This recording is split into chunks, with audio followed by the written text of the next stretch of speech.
किसने रखा है? क्या बात, सो nice. So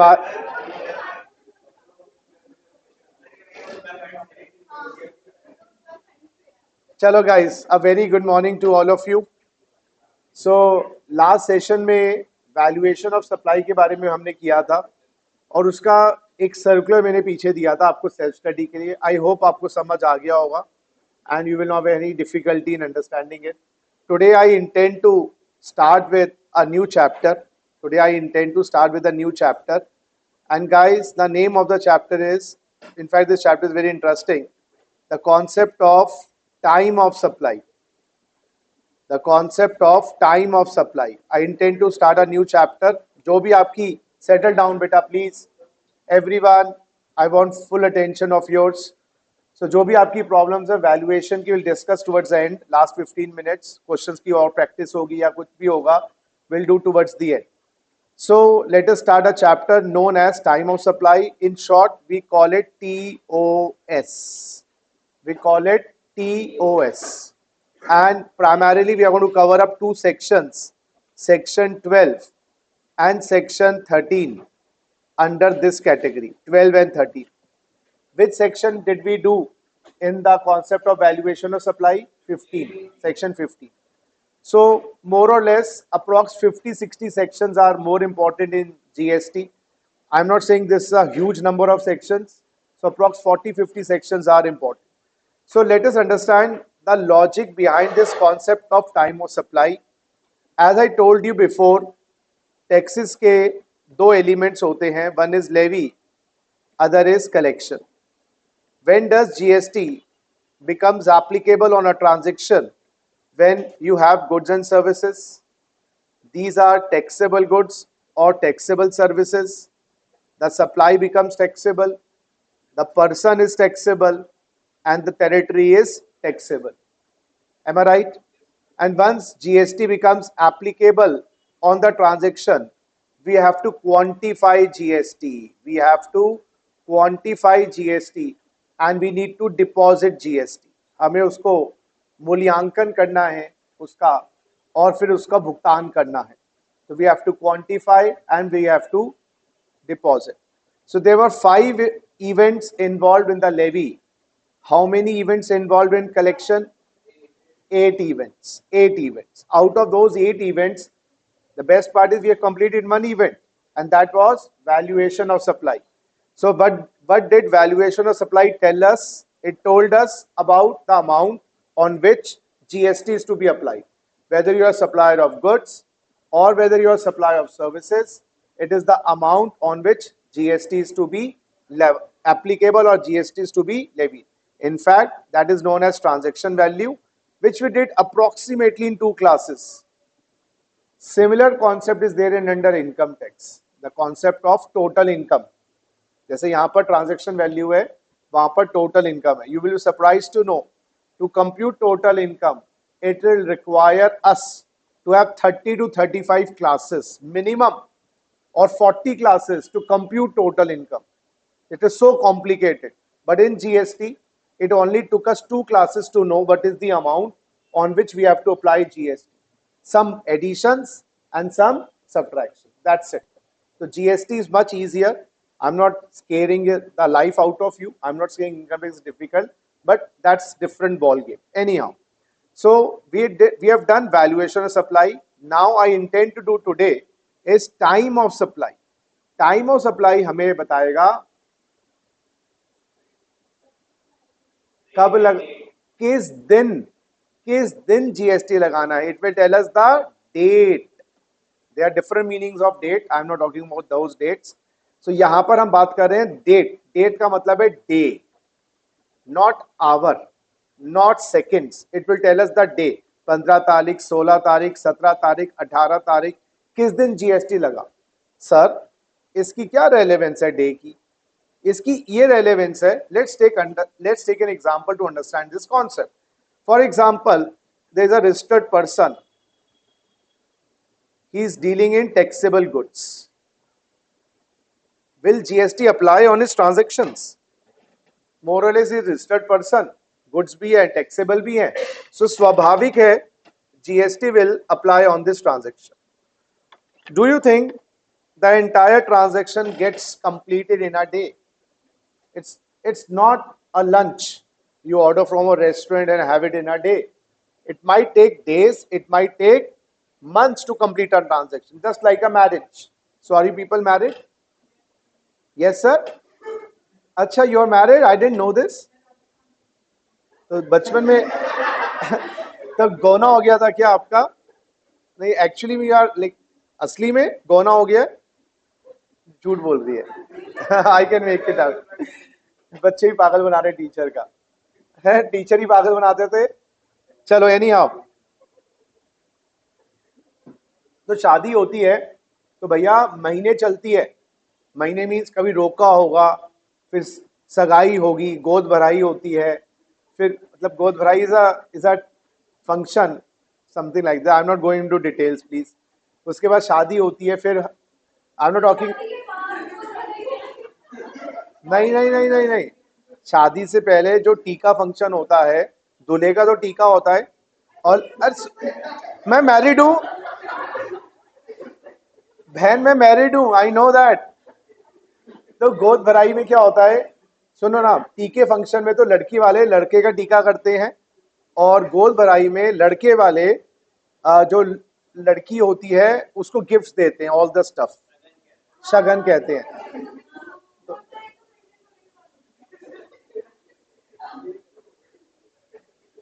forget about all this things, let's talk about the concept of marriage. एक दो महीने में निपटती नहीं है, दो तीन महीने लग जाते हैं। उसी तरीके से कभी कभार बड़ी बड़ी ट्रांजेक्शन होती हैं, it may take lot of time. For example, registered person के पास बायर आया है, और बायर का जो ऑर्डर साइज है वो बहुत बड़ा है, इट्स ह्यूज। छोटा मोटा ऑर्डर होता, ये कोस्टर्स होते हैं, लो जी सुबह लो, चट मंगनी पट बिया। लेकिन यहां पर प्रॉब्लम क्या है, एग्रीमेंट बनाया गया पहले दिन, तो एग्रीमेंट बना, टर्म्स और कंडीशन, एग्रीमेंट फाइनलाइज हुआ 1/4/2024 को। एग्रीमेंट बनाने में भी 3-4 महीने लगे, मान लो ये जनवरी से चल रहा था, अप्रैल में फाइनलाइज हुआ। एग्रीमेंट फाइनलाइज होने के बाद डिलीवरी जो है वो स्टार्ट हो गई 1/5/2024। मल्टीपल डिलीवरीज इन्वॉल्व होंगी, और डिलीवरी कंप्लीट हो गई 30 जून 2024 को। इनवॉइसिंग की गई, पहले भी हो सकती थी, मैं मान रहा हूं इनवॉइस इशू हो गया, मान लीजिए 15 जून 2024 को। वो ऊपर नीचे हो, इनवॉइसिंग पहले भी की जा सकती थी, बाद में भी की जा सकती थी, हो गई। एंड देन पेमेंट, मैं अभी ये तो मान रहा हूं एक पेमेंट आई है, हो सकता है इसमें मल्टीपल इनवॉइसेस इन्वॉल्व होते, और पेमेंट मैं एक ले रहा हूं, एक ही इनवॉइस ले रहा हूं, पेमेंट आ गई क्लाइंट से, हाँ, 1/7/2024। My point two you is, क्या जीएसटी इस ट्रांजेक्शन पे लग रहा है, पहले ये बताओ। सर आपने कहा रजिस्टर्ड पर्सन है, टैक्सेबल गुड्स है, दिल्ली में रजिस्टर्ड है तो टैक्सेबल टेरिटरी भी हो गया। माल बेच रहा है प्राइस के लिए, क्या प्राइस है सचिन सर? 20 लाख के लिए माल बेचा है, बिजनेस भी करता है तो सप्लाई भी टैक्सेबल हो गई। इस क्वेश्चन में वैल्यू ऑफ सप्लाई क्या है? 20 लाख को चारों आप बता नहीं रहे हो आगे, आप इंस्टॉलेशन, डिलीवरी, डिस्काउंट्स बता देते तो सचिन सर ने तो पढ़ा दिए, वो 10-11 कॉन्सेप्ट्स हैं, pre supply, post supply, pre agreement, post agreement, वो सब आता है हमें अब तो, बोलो आया ना। मेरा क्वेश्चन ये है,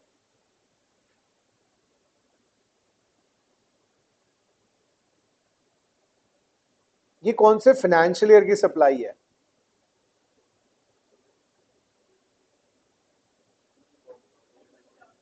ये तो इजी है, क्योंकि फाइनेंशियल 365 दिन का होता है, अप्रैल में स्टार्ट हो, मार्च में खत्म हो, है तो फाइनेंशियल ईयर। अच्छा, जीएसटी फाइनेंशियल ईयर का टैक्स नहीं होता, इनकम टैक्स होता है फाइनेंशियल ईयर का। इनकम टैक्स में अप्रैल से कमाओ मार्च तक जो भी कमाओ, कहीं से भी कमाओ, पूरा इकट्ठा कर दिया जाता है, और इकट्ठे टैक्स लगता है। बेस्ट पार्ट इनकम टैक्स में ये है, ऐसा नहीं है चट मंगनी प्यार, अप्रैल में, जैसे अप्रैल में मुझे रेम्यूनरेशन मिली, मैं अप्रैल में टैक्स दे के आऊं, मई में रेम्यूनरेशन मिली पढ़ाने के लिए, अप्रैल जून में टैक्स दे के आऊं, ऐसा नहीं। पूरे साल की कमाई बाबा, इनकम टैक्स में पूरे साल की कमाई 23-24 की एग्रीगेट हो जाती है। तो income tax is a yearly tax, साल में एक बार रिस्पॉन्सिबिलिटी आएगी और फिर उसकी रिटर्न फाइलिंग, टैक्स पेमेंट वो मुझे अगले साल करनी होती है। क्लियर है यहां तक बात? लेकिन जीएसटी अनफॉर्चुनेटली और fortunately is not a yearly tax. अगर ईयरली होता तो आप 24-25 बोल देते। GST is a monthly tax. Month की सेल्स को एग्रीगेट करके उसका इकट्ठे टैक्स देना, पूरे मंथ की सेल्स को एग्रीगेट करके मंथली टैक्स देना। तो बताइए ये कौन से मंथ की सेल है? इस मंथ तो बहुत सारे इन्वॉल्व है। अप्रैल का मंथ इन्वॉल्व है, एक मई का मंथ इन्वॉल्व है, एक जून का मंथ इन्वॉल्व है, और मेरे प्यारे बच्चों एक जुलाई का मंथ इन्वॉल्व है। जीएसटी में एग्रीगेशन होता है, मंथली एग्रीगेशन होता है। इनकम टैक्स में एग्रीगेशन ईयरली होता है। तो ये कौन से मंथ की सेल में ऐड होगा सप्लाई? तुम्हें कैसे पता? वो मैं बताऊंगा ना, दैट इज द पॉइंट। तुम तो कह रहे हो इनवॉइस इशू करेंगे, तो लोग इनवॉइस इशू ही नहीं करेंगे फिर तो लोग। तुम ये कह रहे हो इनवॉइस इशू करने वाले मंथ की सप्लाई है ना, मैंने कहा कमरे में आऊंगा तो पीटूंगा। तुम तो आओगे ही नहीं, पागल कोई हो तुम? Are you crazy? I told I have a डंडा and I go to beat you black and blue if you enter the room. Who will like to enter the room? Nobody. तो अगर आप ये बोल दो कि इनवॉइस पे liability है, people will stop issuing the invoices, they will say liability आई नहीं। तो गवर्नमेंट ने ये बताने के लिए ये चैप्टर बनाया है, टाइम ऑफ सप्लाई। इसमें हमें पता लग जाएगी कौन सा डेट है, उस डेट से मंथ आ जाएगा। मान लो वो कहते हैं जी ये टाइम ऑफ सप्लाई 1/4 का माना गया, तो मंथ आ जाएगा 4। टाइम ऑफ सप्लाई 1/5 माना जाएगा तो मंथ आ जाएगा 5। टाइम ऑफ सप्लाई 30 जून का माना गया तो मंथ आ जाएगा जून। तो डेट के साथ तो मंथ भी आएगा। तो ये आपको डेट और मंथ बताएगा चैप्टर, और वो डेट की रेलेवेंस इतनी ज्यादा नहीं है, ज्यादा मंथ की रेलेवेंस है। तो अगर वो तारीख आई 15 जून तो हमें पता लग गया ये कौन सी सप्लाई कौन से महीने की है, जून की है। अगर वो डेट ऑफ सप्लाई सेक्शन 12-13 लगा के एक साथ आई तो ये सप्लाई कौन से महीने में ऐड होगी, जुलाई के महीने में। तो इससे क्या फायदा होगा? फिर 1 जुलाई को जो रेट ऑफ टैक्स है वो लगाया जाएगा इस ट्रांजेक्शन पे। छोटा सा एग्जांपल देखो, 1/4 को रेट था 12%, 1/5 को रेट था 18%, 30 जून को रेट था 28%। दिखाई दे रहा है आपको कुछ? थोड़ा मैं ब्लैक तो बेटा शायद और प्रॉब्लम क्रिएट करेगा, मैं देख लेता हूं। ये बेटा ये है नेवी ब्लू। अब मैं ब्लैक इस्तेमाल करता हूं, ब्लैक में भी बोल्ड कर देते हैं भाई। देखो जरा, आई एम ब्लैक, ये बेटर है? नो, ये फ्लोरोसेंट हो गया। अरे बोलो भाई, पहले वाला सही है, ये सही है? पहले वाला सही है ना, तो आज तो फिर बियर करो। सो माय पॉइंट इज 30 जून को रेट 28, 15 जून को रेट भी 28,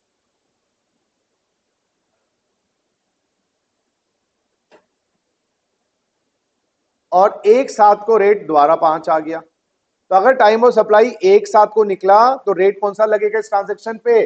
5%। तो इस चैप्टर से डेट निकाल। अच्छा ये एक बात याद रखना, लॉजिक किस चीज का होता है? कॉन्सेप्ट्स का।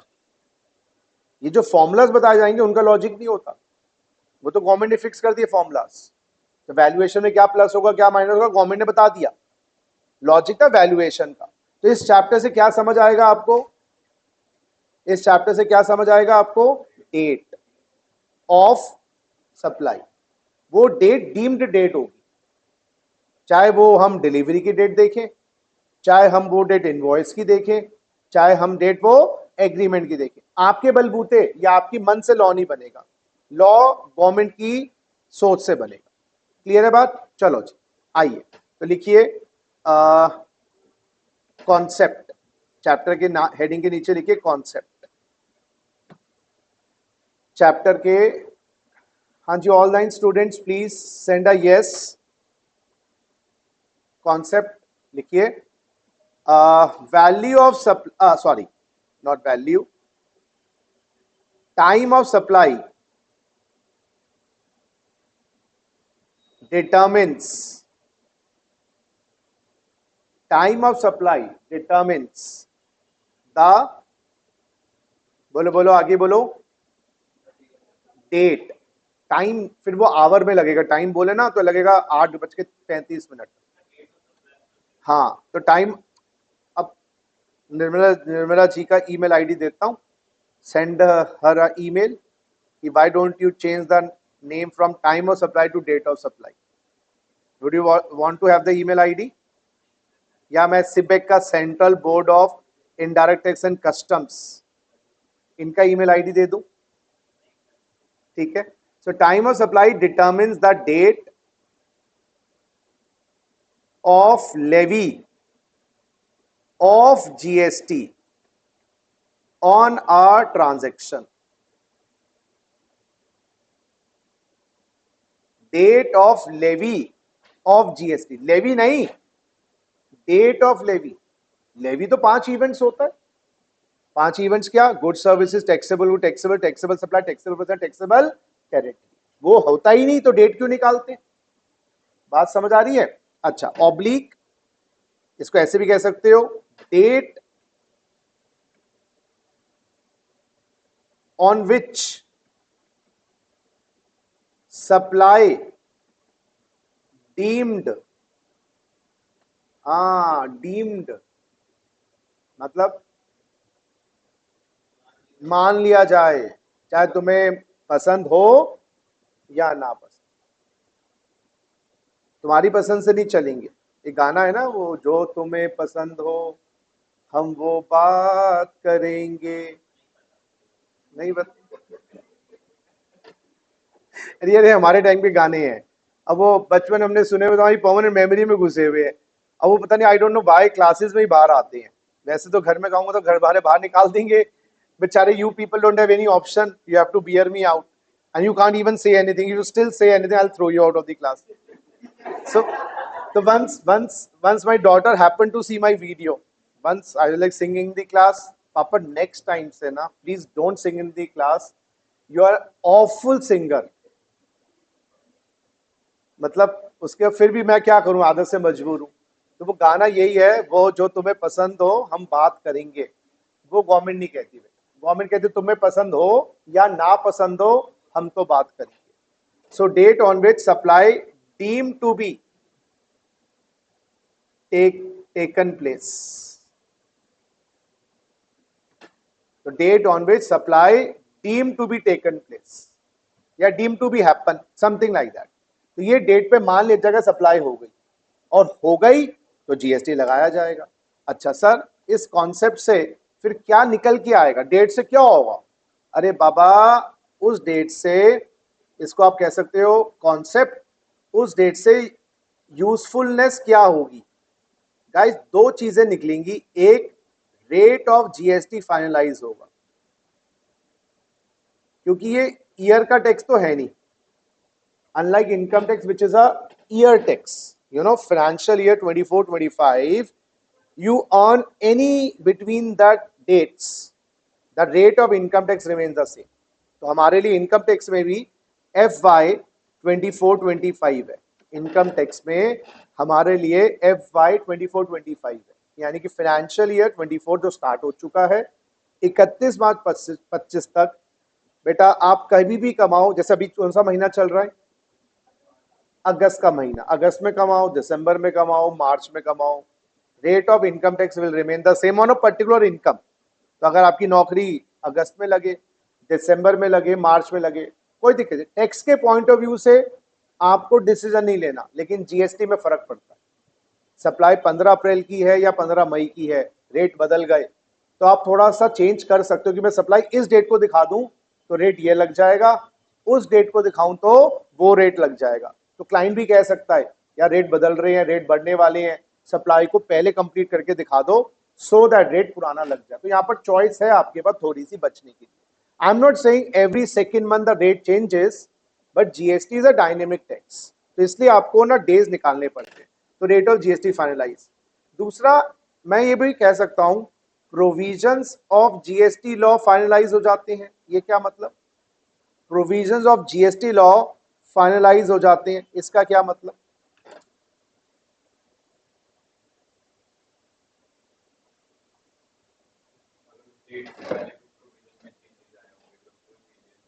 वही अब मैंने कहा ना, जैसे अगर 15 अप्रैल को टाइम ऑफ सप्लाई आया, 15 अप्रैल को जो प्रोविजन है वो लगेगा या 14 16 का प्रोविजन लगेगा? 15 का प्रोविजन लगेगा। तो लॉ जो लगाना है जीएसटी का, वो उस दिन लगाना है जो आपका टाइम ऑफ सप्लाई है। और तीसरी अहम चीज इससे निकल के आएगी, जो मैं पहले चर्चा कर चुका हूं, आप बताओ।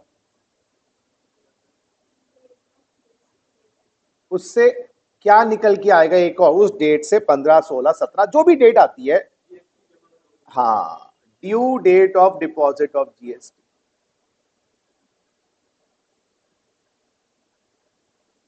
गाइस वैसे due date of deposit of GST monthly होता है, आज थोड़ा सा चेंज करूंगा बात को, मंथली होता है अगर आप मंथली कॉन्सेप्ट में। क्वार्टरली कॉन्सेप्ट भी होता है जीएसटी में। अगर आप मंथली कॉन्सेप्ट में है तो आपको नेक्स्ट मंथ के 20th, देखो देखो पहले पहले देखा करो फिर लिखा करो Munna, 20th of the next month. अगर आप क्वार्टरली कॉन्सेप्ट में है, कई कबार लोग कहते हैं यार मंथली बड़ा ना दुखदाई हो जाता, हर महीने जमा करवाओ, हर रोज क्लासेस, हर रोज क्लासेस, हर रोज क्लासेस। बेटा अब सीए के लिए तो होती हैं। सर आप कंबाइन कर दो, 3 क्लास को इकट्ठा कर लो, 3 क्लास को इकट्ठा कर लो।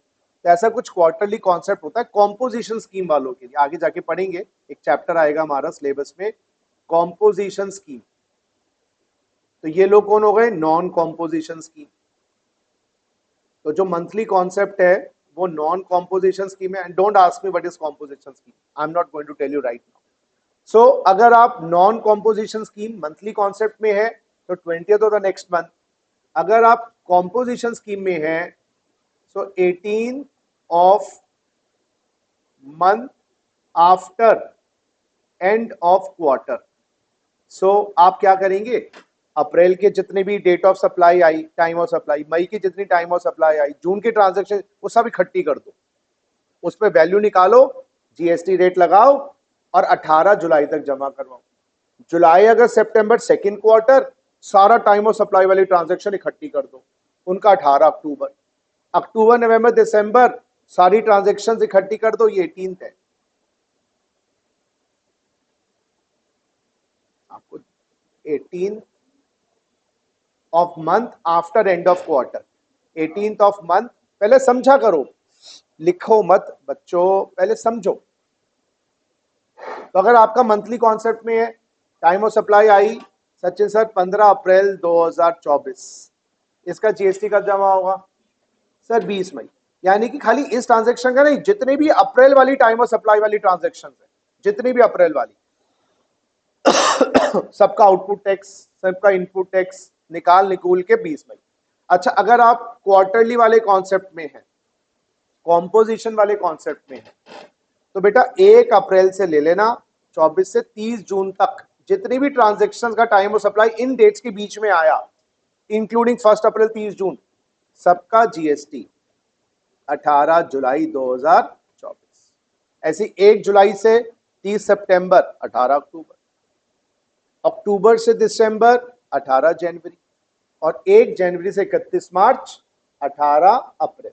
ये क्या होती है कॉम्पोजिशन, अभी नहीं बताने का विषय है, विल डिस्कस। तो 3 चीजें मेरे प्यारे बच्चों टाइम ऑफ सप्लाई से फाइनलाइज होंगी, क्योंकि हम कर रहे हैं लायबिलिटी क्रिएशन के बाद जमा करवाने का काम। तो जमा करवाने में वैल्यूएशन हम कर चुके हैं, कितनी वैल्यू पे लगाना है, कब लगाना है, कौन सा रेट लगाना है, हम ये काम कर रहे हैं। लिखो 18th of the month after end of quarter.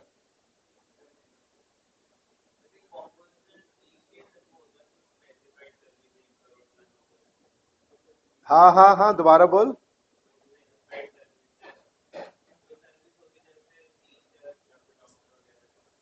आगे आएंगी कुछ रेस्टोरेंट वाले लोग, सर्विस प्रोवाइडर्स, ट्रेडर्स, मैन्युफैक्चरर्स, वो आते हैं, बताऊंगा अभी।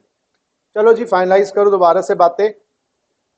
तो आज बच्चा party we are starting a chapter, the name of the chapter is time of supply. How many sections we have to study? 12 and 30. I'll tell you the logic why 2. So is this chapter related to levy or chapter related to collection?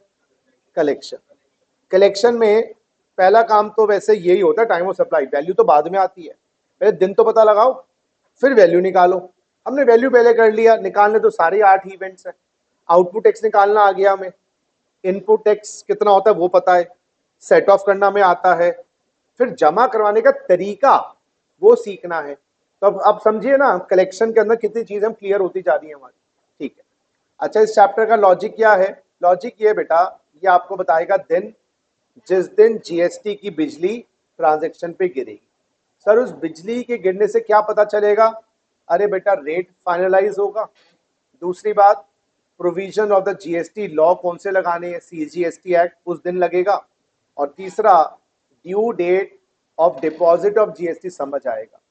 Due date of deposit of GST का मतलब अगर आप monthly concept में हैं, non composition scheme में हैं, 20th of the next month. अगर आप कॉम्पोजिशन स्कीम में हैं तो आपको क्वार्टरली जमा करना। तो कॉम्पोजिशन स्कीम एक शॉर्टकट है जहां पर हम बर्डन कम कर देते हैं। अब डेली आना मुश्किल होता है, मैं कह रहा हूँ 2-2 क्लास हम ज्वाइन कर देंगे तो आपको 3 दिन ही आना है। ठीक है, चलो अब ये 2 सेक्शन क्यों है सचिन सर, समझेंगे पहले। Guys, time of supply of goods section 12 में आएगा, जो आज होने वाला है। मोस्ट प्रोबेबली 12 खत्म हो ही जाएगा क्योंकि आज लंबी क्लास है हमारी, लंबी क्लास नॉर्मल क्लास है। और सर्विसेज का टाइम ऑफ सप्लाई हमारा निकलेगा सेक्शन 13 में। 2 जीएसटी लगता तो दोनों पे ही है, लेकिन बुनियादी डिफरेंस तो है ना गुड्स और सर्विसेज। गुड्स में डिलीवरी होती है, मूवमेंट होती है, सर्विसेज में कोई डिलीवरी नहीं होती। जैसे बॉयज और गर्ल्स हैं, चीज तो एक ही है, मतलब प्राणी, मतलब चीज एक नहीं, मतलब क्षमता वाइज तो एक ही है, लेकिन बुनियादी बायोलॉजिकल डिफरेंसेस तो हैं। उसी तरीके से टाइम ऑफ सप्लाई दोनों का सिद्धांत, दोनों के प्रिंसिपल्स अलग अलग है। तो 12 में time of supply of goods है और सर्विस में time of supply of service. Valuation के कॉन्सेप्ट दोनों में सेम थे, वो सेक्शन 15 में है, गुड्स हो या सर्विस। क्लियर है बात? चल, सो मैं अब पहला सेक्शन से लिखो इसको, पहला सेक्शन से शुरू करवा रहा हूं, section 12 time of supply. Maximum 2 classes में लगेगा, आज मेजॉरिटी पोर्शन, कल हमारा चैप्टर खत्म। सर्कुलर्स जो महामहिम इंस्टीट्यूट कहेगा वो इंपॉर्टेंट, या जो महामहिम इंस्टीट्यूट हमें बोलेगा। ठीक है, करना सब कुछ है, क्योंकि सीए का जो कोर्स है वो सर्वाइवल ऑफ द फिटेस्ट है, और सर्वाइवल ऑफ द फिटेस्ट वो है जिसकी कवरेज सबसे ज्यादा है, अंडरस्टैंडिंग ज्यादा है, मेमोरी ज्यादा है, कॉन्फिडेंस ज्यादा है, वही जीतेगा। फास्टेस्ट फिंगर्स फर्स्ट की तरह है ये। जी बेटा, वैल्यू वाले क्या रहते हैं? तुम टीचर हो? नहीं, तुम टीचर हो? नहीं, टीचर कौन है पहले ये बता। मैं हूं ना, तो बस चलो आओ बेटा, हेडिंग डालो time of supply of goods, या तुम पढ़ा लो इधर आके, मैं उधर बैठ जाता है। Section 12 time of supply of goods.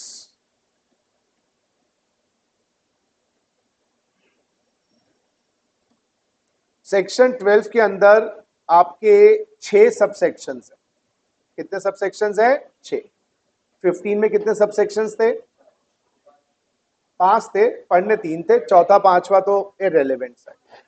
यहां पर देख लो जी, 12(1) देखा करो फिर लिखा करो, 12(2), 12(3), 12(4), 12(5) और 12(6). 12(1) कहता है time of supply of goods as per section 12। वो तो मैंने बता दिया ना, section 12 time of supply of goods होता है। एक्ट में भी तो लिखेंगे ना, मैंने तो बता दिया मेरा एड्रेस ये है, लेकिन तुम लेमैन होते, अब तुम time of supply of goods ढूंढ रहे होते तो कहाँ लिखा है वो सेक्शन 12(1) में कि अगर आपको time of supply of goods निकालना है तो वो कंप्यूटेड एज पर सेक्शन 12 है। ये कहाँ बात लिखी है 12(1) में। ऐसे 13(1) में क्या लिखा होगा, time of supply of service के फॉर्मूलाज सेक्शन 13 में। क्लियर है बात, बोलो हाँ या ना। चलो, वैसे टाइम ऑफ सप्लाई शब्द भी डिफाइंड है क्या सेक्शन 2 में, चेक करना एक बार, मैंने चेक नहीं किया। टाइम ऑफ सप्लाई शब्द, is it defined under section 2?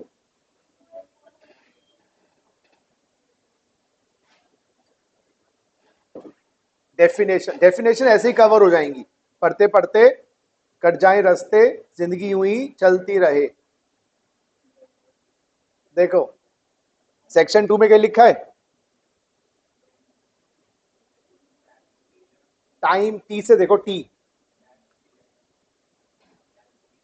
Tax period नहीं। चलो मैंने आपको बता दिया, फिर मैं ज्यादा अक्लमंद हूं एक्ट से। चलो सेक्शन 12(2) क्या है देखिए, एफसीएम। 12(3) क्या है, आरसीएम, या ऐसे करें फुल फॉर्म ही लिखनी पड़ेगी, आप कंफ्यूज हो जाओगे।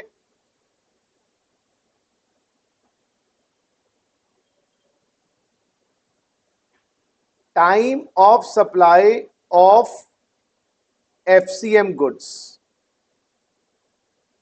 Time of supply of RCM goods. 12(4) time of supply of vouchers. Munna 12(5) है time of supply for residual case, और 12(6) है time of supply in case of LPC, late payment charges. 12 sub section 1 समझाने की आवश्यकता है। क्या कह रहा है 12(1)? गुड्स का टाइम ऑफ सप्लाई अगर कैलकुलेट करना है तो आप सेक्शन 12 को पढ़िए और आप सक्षम हो जाएंगे ऑटोमेटिकली उस डेट निकालने के लिए। और उस डेट से क्या फायदा होगा? मैं पागल हूं क्या? ये बताओ, मेरे मुंह पे लिखे मैं पागल हूं? मैं जब पढ़ा, अभी लिखना नहीं है फिर लिखे जा रहे हो, मतलब मैं समझो। फिर जब मैं बोलूं बाल को लिखो, जब लिखो, लिखे जा रहे, मैं पागल हूं मैं? सो दोबारा समझाऊंगा मैं। 12 क्या बता रहा है, time of supply of goods की फॉर्मूलाज सेक्शन 12 के अनुसार। 12(2) क्या कह रहा है, अगर आप गुड्स एफसीएम पे सप्लाई करते हैं, व्हाट इज एफसीएम? अच्छा, एफसीएम में कौन लायबल होता है जीएसटी जमा करवाने के लिए? जो नॉर्मल है, आप गए मोबाइल खरीदने, मोबाइल वाला कह रहा है जी 30,000 का मोबाइल है, जीएसटी लगा रहा है 18%, 5400 रुपए, वो बेच देगा आपको। 54 से होता है 18%, 30,000 का 5400 कितना, 5,000, तो 35,400 का मोबाइल बेचेगा। आप पेमेंट 35,400 की दोगे और फिर वो 5400 रुपए जमा करवा देगा। ये होता है एफसीएम। तो एफसीएम में कौन लायबल होता है जमा करवाने के लिए? बोलो बोलो, आवाज नहीं आ रही, बेटर आई, एक बार और बोलो सारे इकट्ठे यूनिसन में। बस क्या बात है, नाश्ता करके आए हो आज, पराठे पेले हैं। अच्छा, सप्लायर लायबल है। आरसीए में कौन लायबल है? रेसिपेंट, खरीदार। खरीदार को बोलते हैं जीएसटी का पैसा तुम तो बियर कर ही रहे हो, गुप्ता जी को ना दो, चालबाज, बंडलबाज, धोखेबाज हैं।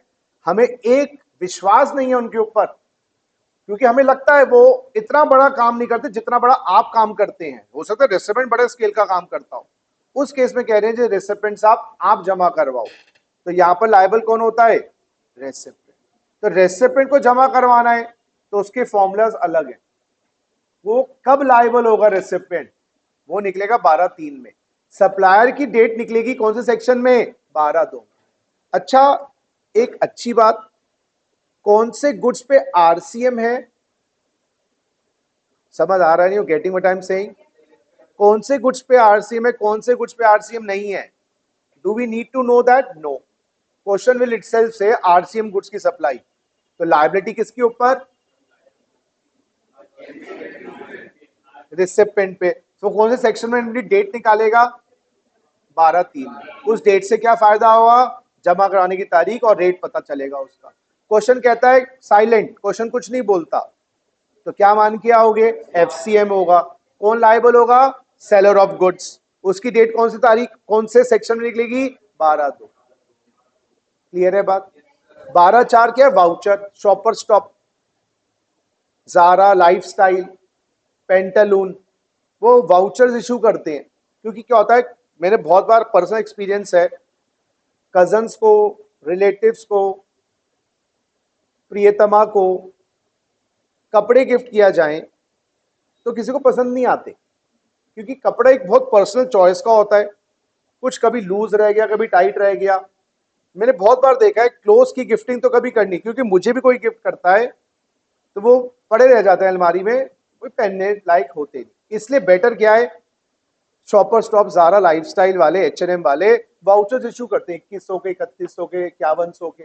वो ले लो, वाउचर पकड़ा दो, वो बंदा शॉपिंग कर लेगा 5100, 3100, 2100 रुपए के बेसिस पर। तो इससे क्या होता है ना, चेंज करवाने का झंझट, और आपने गिफ्ट भी कर दिया उसको, और खरीदार को ये फायदा, वो अपने मन मानी कपड़े खरीद सकता है। अब उस वाउचर को जब इशू किया जाता है, शॉपर शॉप, जारा, लाइफस्टाइल जो सेलर ऑफ गुड्स हैं, उस केस में उनपे लायबिलिटी कौन से तारीख को आएगी? जब गुड्स रिडीम होंगे वाउचर से, या वाउचर इशू किया जाएगा। ये बातें कौन बताएगा? 12(4). तो whenever a shopkeeper or a seller of goods issues a voucher which can be redeemed against XYZ goods, on which date he becomes liable to pay GST on the value of the voucher, that is 12(4). And sometimes, my dear friends, due to an earthquake or a natural disaster or virus in the computer system, documents gets destroyed. You don't know whether the supply was on FCM, whether the supply was on RCM, but you know supply has taken place. But still, you need to pay GST. But due to absence of data with you, you don't know whether it was RCM, FCM. Then government said, don't worry, we'll give you a tiebreaker. Time of supply in case of residual case. This is applicable when you don't know 12(2) लगेगा, 3 लगेगा, 4 लगेगा। Government कहते भाई साहब देना तो पड़ेगा GST, आपकी तारीख 12(5) में निकालेंगे। जैसे जस्ट लाइक क्रिकेट में या वो फुटबॉल T20 में इक्वल इक्वल हो जाए। अभी हुआ था ना श्रीलंका के साथ, हमारा T20 का मैच टाई हो गया था, फिर सुपर ओवर में गया था, सुपर ओवर में हम जीते। तो ये टाई ब्रेकर वाला केस है, जहां पर 12(2) नहीं लगता, 3 नहीं लगता, 4 नहीं लगता। तो गवर्नमेंट कहती है टाइम ऑफ सप्लाई 12(5) में निकालना। आप बहाने मार रहे हो, मुझे पता नहीं, गवर्नमेंट कहता है हमें तो पता है, 12(5) में आ जाओ। और एलपीसी, लेट पेमेंट चार्जेस, ये तो हमने पढ़ लिया था कि late payment charges are a part of the valuation. Late payment charges are a part of the valuation. तो ये लेट पेमेंट चार्ज पे जीएसटी कब लगेगा? जब हमने लगाया या जब हमें पेमेंट मिली। लेट पेमेंट हो सकता है लगाया और लेट पेमेंट मिली ना हो, और लगाने पे लगा दें, क्लाइंट दे नहीं रहा लेट पेमेंट, तो लायबिलिटी मेरे सिर मत्थे पड़ जाएगी, मैं तो पागल हो जाऊंगा। एक तो पेमेंट आ नहीं रही, लेट पेमेंट आई, उसका दर्द मैंने सहा, ऊपर से लेट पेमेंट चार्ज मिले नहीं। तो वो सब बातें हम करने हुए 12(6) के अंदर। तो अभी मैं स्टार्ट करूंगा 12(2) से एफसीएम, जहां पर सप्लाई लायबल है, 12(3) में रेसिपिएंट लायबल है, 12(4) में वाउचर है which can be redeem against XYZ goods, 12(5) residual case in case of where you don't know which section to apply, then government says don't worry, still have to, you have to pay. You know, there was no person on the reception to take the fees, neither UPI was working, because still you have to pay the fees. You cannot get an excuse to say there was no person at the reception and you didn't take the fees, but still you have to pay. उसी तरीके से due to absence of data or lack of data or destruction of data, then still have to pay. तो time of supply उस case में government रट लेना, residual case लगा देंगे। और लेट पेमेंट चार्ज में क्या होगा टाइम ऑफ सप्लाई, वो 12(6). कॉपी करिए इसको, इन सब के फॉर्मूलाज हैं अलग अलग, वो याद रखें।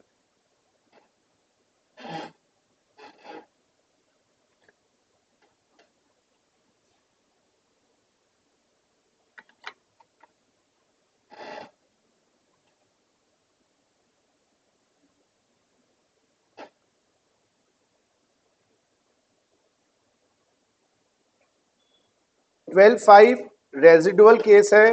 कार्तिक, मैं बताऊंगा जब मैं दोबारा 12.5 पे आऊंगा। अभी मैं 12.5 करवा नहीं रहा हूं, समझाऊंगा मैं 12.5 को।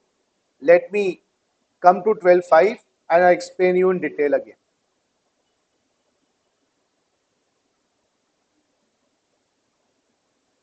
ये दिखाई दे रहा है आपको? मुझे तो समझ नहीं आ रहा भैया ये इस कलर में, बट आपको दिखाई दे रहा है तो सो नाइस फॉर यू।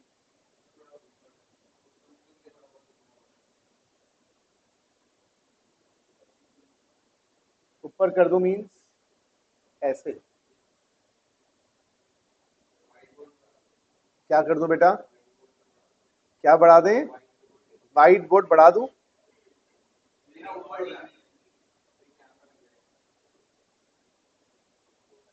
जरा टेक्निकल बातें बताओ, मुझे समझ नहीं आ रहा भाई क्या कह रहा है तू। मैं डिक्टेट कर देता हूं। 12.1 है time of supply of goods computed as per section 12। 12.2 time of supply of MCF good FCM goods, supplier is liable. यहां पर लिख सकते हो सप्लायर इज लायबल। यहां पर रेसिपिएंट इज लायबल। ये है time of supply of vouchers 12.4। 12.5 है time of supply residual case, और 12.6 है time of supply in case of LPC, late payment fine कह लो, फीस कह लो, चार्ज कह लो, लेट पेमेंट चार्जेस। आ जाओ भैया। So let's start with 12.2। 12.2 में गुड सप्लाई हो रही है, सर्विस सप्लाई हो रही है? FCM RCM? बहुत बढ़िया, एफसीएम गुड्स पहले देखेंगे।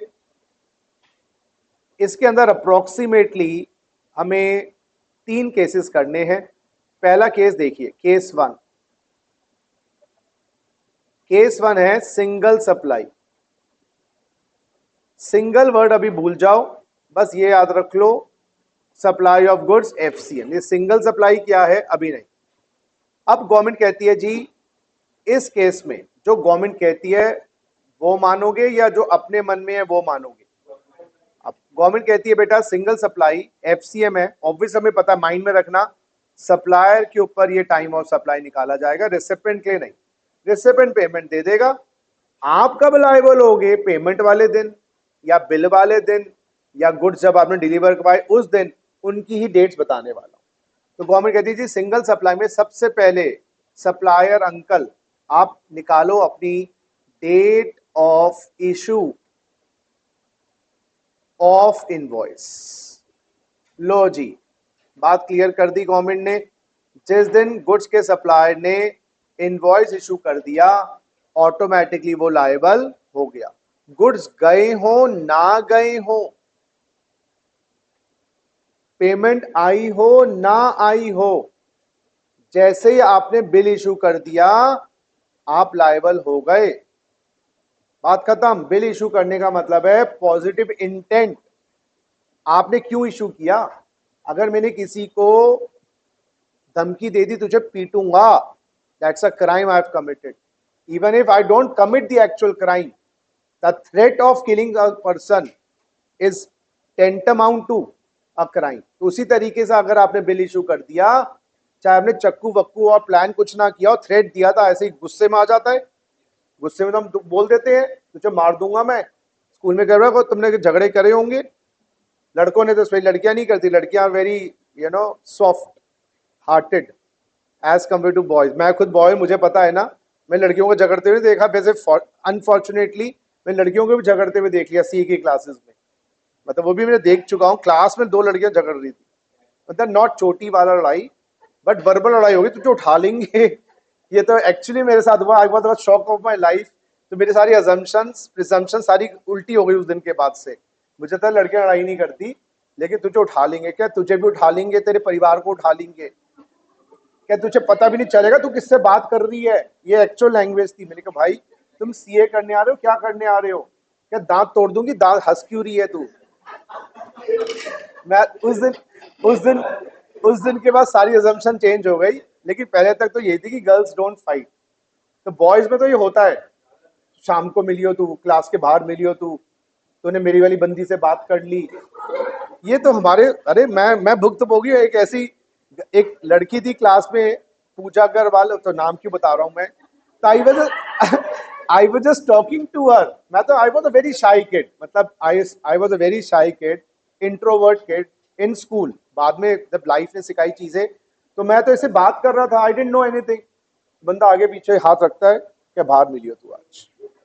मेरे तो वहां पसीना छूट गए भाई। मैंने कहा भाई, और मैं जिंदगी में किसी से लड़ा नहीं। अब तो भाई बाहर मिली हो क्या, आजा, ना ही हिम्मत होगी लड़ तो जाऊंगा। लेकिन उस वक्त तो भाई मैं इतनी टेंशन हो गई, और मेरे कमीने फ्रेंड्स इतने सारे भाग लिए। जब मेरे बाहर मिलने की बात आई थी कि छुट्टी के टाइम बाहर मिलेंगे, कुछ होगा, मैंने कहा तुम आ जाना, कोई आया ही नहीं। और मेरी हालत पतली है, वो मोटा सा आदमी था, भैंसा सा एकदम। तो मैं उसके सामने खड़ा हूँ, बोलता क्या बोले, मेरी बंदी से बात कर रहा है। मैंने कहा मेरी बहन है भाई, मेरी बहन है, मुंह बोली बहन है। तो फिर मेरे को सॉरी सॉरी करके मैंने बात निकाली। मैंने, क्योंकि मुझे सीखा हुआ है ना, जब आपसे ताकतवर आदमी हो तो अक्लमंदी होती है कि निकल लो। या तो आपका बैक स्ट्रांग हो। बैक तो मेरे ऐसे फुफड़ से दोस्त थे जो भाग गए सारे, तो बैक तो स्ट्रांग थी नहीं, तो सॉरी सॉरी बोल के निकलना पड़ा। एनी हाउ, सो ये सब बातें हो जाती हैं। तो date of issue of invoice, तो आपने इनवॉइस इशू कर दिया तो आप लायबल हो गए।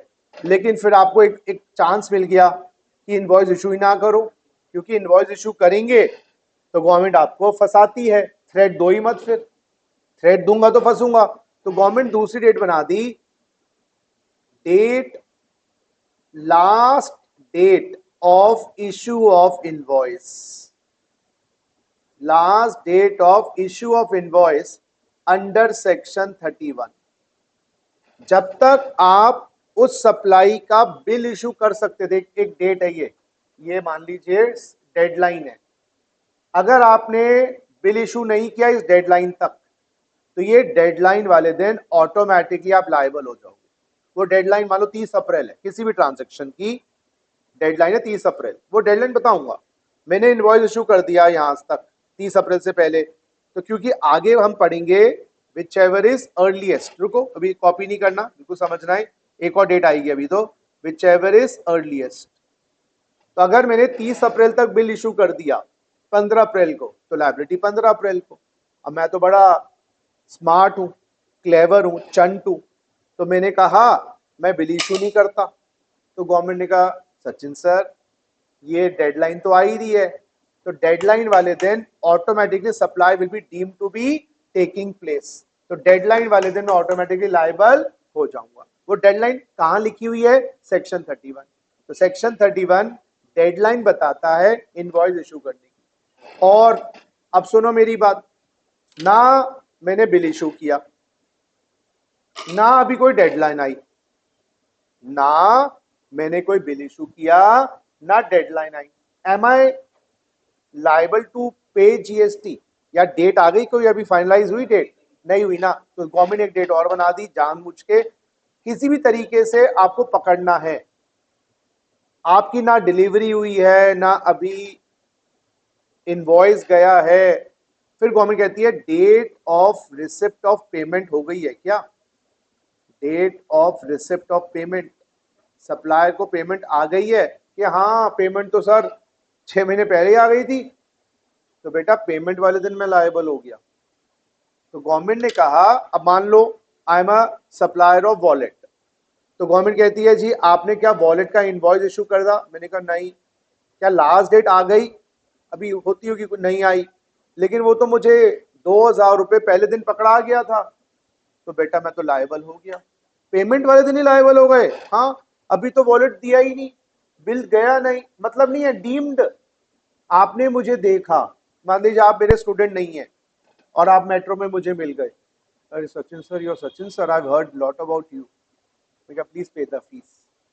Excuse me, I never intend to take classes from you. तुमने मुझे देखा, तुम मेरे हो, तो ऐसी पेमेंट आ गई, तुम गए, लायबल हो गए। अभी तो गुड्स दिए ही नहीं, अरे बने भी नहीं, अभी तो गुड्स बने भी नहीं, लायबल हो गए।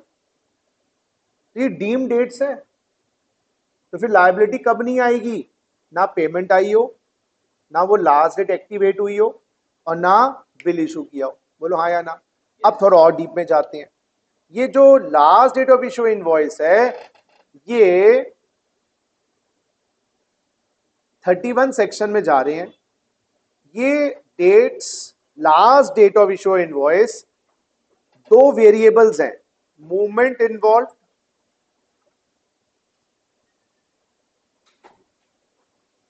Movement not involve. गवर्नमेंट कहती है जी last date of issue invoice हम निकालेंगे सचिन सर आपके लिए, मूवमेंट इन्वॉल्व है, मूवमेंट इन्वॉल्व नहीं है। मेरी दुकान पे आप आए, what's your name? Tarun. Tarun आया, सचिन सर मुझे वॉलेट चाहिए और आप पैक करवा के डिलीवर करवा देना फलाना फलाने बंदे को। मैंने कहा करवा देंगे बेटा। वो डिलीवरी चार्ज वैल्यूएशन का तो पार्ट हो ही गया, वो तो हमें सब आता है। Now my point is the movement involve of the goods. मेरी दुकान पे आया तरुण, सचिन सर आप डिलीवर करवा दोगे इसको फलाना फलाना जगह XYZ जगह पे? मैंने कहा करवा दूंगा। तो क्या मूवमेंट इन्वॉल्व है? यस। अच्छा ये दुकान पे आया और मैंने कहा जी कहीं भिजवाने क्या? ना कहीं भिजवाना नहीं है, आप मुझे मेरे हाथ में दे दो। तो ये क्या हुआ? मूवमेंट इन्वॉल्व नहीं है। तो जहां पर गुड्स को आपको भिजवाना होता है कहीं, हम उसको क्या कहते हैं? Movement involve. और जहां पर आपको कहीं नहीं भिजवाना तो उसको क्या कहते हैं? Movement not involve. Movement involve का मतलब जहां पर you need to send the goods A to B to C whatever जगह is, and where you need not send the goods to any place, that is no movement involved. अब law क्या कहता है? जहां पर भी मूवमेंट इन्वॉल्व है goods की, सप्लायर को मूवमेंट करनी है up to the date of removal, up to the date of removal goods का इनवॉइस इशू कर देना। तो मुझे कहा गया बाय तरुण, सचिन सर आप ये वॉलेट भिजवाओ। बेटा मैंने 15 तारीख को अपने शोरूम से मूवमेंट स्टार्ट कर दी, मे बी एक बंदे को दे दिया, उसके बैग में रख दिया, वो बंदा डिलीवर करके आएगा। हो सकता है वो बंदा रास्ते में जाकर उसको वॉमिटिंग हो गई, लूज मोशंस लग गए और वो वॉलेट को अपने घर ही ले गया। अगले दिन जाके वो डिलीवर करवा के आया। तो मैं डिलीवरी की डेट से नहीं मतलब, जैसे ही मैंने गुड्स रिमूव कर दिए फॉर द मूवमेंट, जैसे ही मूवमेंट स्टार्ट हो गई उससे पहले पहले तक मुझे इनवॉइस इशू करना है, अगर मूवमेंट इन्वॉल्व है। अगर मूवमेंट इन्वॉल्व नहीं है, I have to issue the invoice up to the date of delivery, date of delivery. तो मैंने कहा जी वो आपको क्या चाहिए? तरुण आया, सर ये वॉलेट चाहिए। मैंने उसके हाथ में पकड़ा दिया। तो मैंने डिलीवर कब किया? 15 तारीख को, 14 तारीख को, 13 तारीख को। तो डिलीवरी से पहले पहले इनवॉइस इशू करना है। So wherever movement is involve, I have to issue the invoice before removal. Delivery takes place 5 days after, 10 days after, 20 days after. हमें डिलीवरी का मतलब नहीं है, मूवमेंट स्टार्ट हो गई। लेकिन जहां मूवमेंट इन्वॉल्व नहीं है, तो जब आपने डिलीवर किया था उस दिन से पहले पहले आपको इनवॉइस इशू करना है। अब आप इस डेट्स को इनकॉर्पोरेट कर दो इस चार्ट के अंदर। अगर मूवमेंट इन्वॉल्व है तो 3 डेट्स देखेंगे, date of issue invoice, date of removal and date of payment earliest. Movement involve नहीं है तो date of issue invoice, date of delivery और date of payment whichever is earliest. तो क्वेश्चन में आपको बोलेंगे मूवमेंट इन्वॉल्व, इनवॉइस, रिमूवल, ऐसे याद कर लेंगे, इनवॉइस, रिमूवल, पेमेंट, IRP। रुको, और मूवमेंट इन्वॉल्व नहीं है तो इनवॉइस, डिलीवरी, पेमेंट।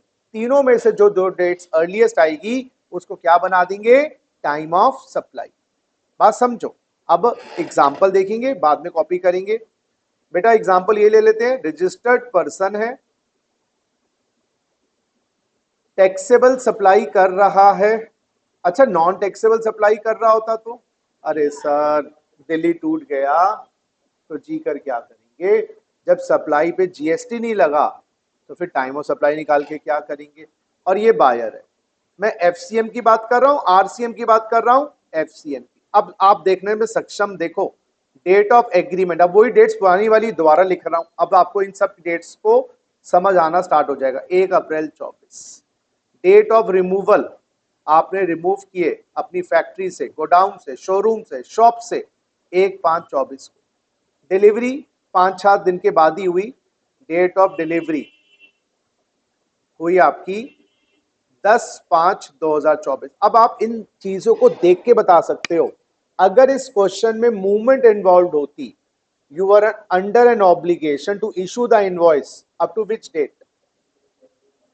1/5 तक। अगर इस क्वेश्चन में मूवमेंट इन्वॉल्व होती तो आप प्रतिबद्ध थे बिल को इशू करने के लिए, कब तक? 1/5 तक।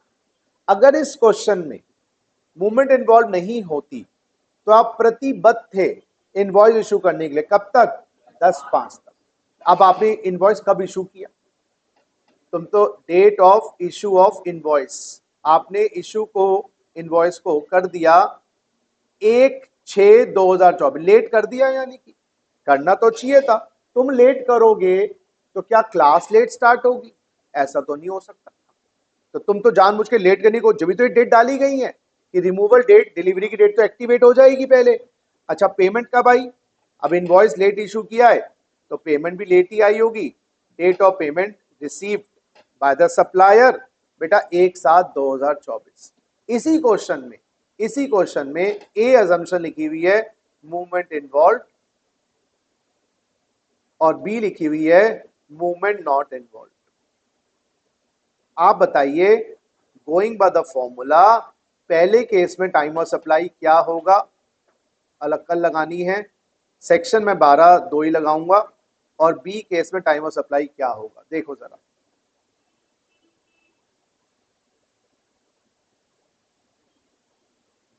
ये आपके पास डेट्स है, लगाओ दिमाग। फॉर्मूला मैं एक बार दोबारा दिखा देता हूं।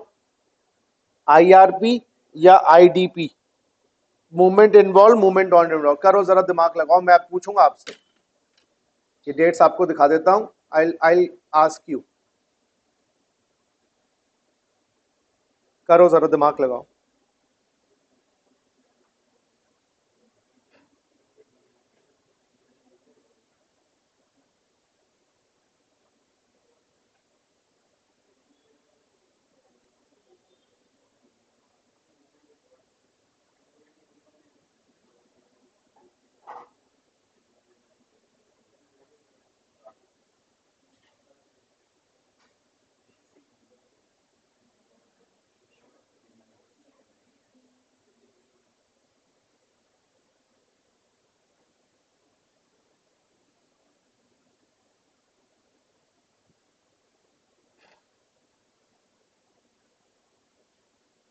बोलो बच्चों, पहले केस में आप बताओ, व्हाट्स योर नेम? आर्यन। तो आर्यन बेटा बता, पहले वाले केस में 1/5 ऑटोमेटिकली लायबल हो गए। पहले वाले केस में 1/5/2024, क्या सही बात है? IRP, invoice removal payment. और दूसरे केस में आप बताओ। बिल्कुल सही, उस केस में बेटा रिमूवल को डेट नहीं देखेंगे, डिलीवरी कब हुई? डिलीवरी हुई 10/5 को, इनवॉइस से पहले आया नहीं। अच्छा, इनवॉइस पहले आ जाता तो बात खत्म। तो 10/5/2024। अब आप वैल्यूएशन करने में एक्सपर्ट हो गए, टाइम आ गया। इसका जीएसटी कब तक जमा होगा? वैसे दोनों ही मई की ट्रांजेक्शन है, इनका जीएसटी कब जमा होना है? 20। रेट कौन सा लगेगा? 1/5 को या 10/5 को? ऊपर वाली में 1/5 का रेट लगेगा जीएसटी का, दूसरे वाले केस में लगेगा 10/5 का। बोलो हाँ या ना? अब इसी क्वेश्चन में एक अजम्पशन करते हैं, इनवॉइस इशू किया गया है, यस, थोड़ा जल्दी, फिर तो खुद ही खून कर दिया। और इनवॉइस इशू किया गया है 5/5/24 को।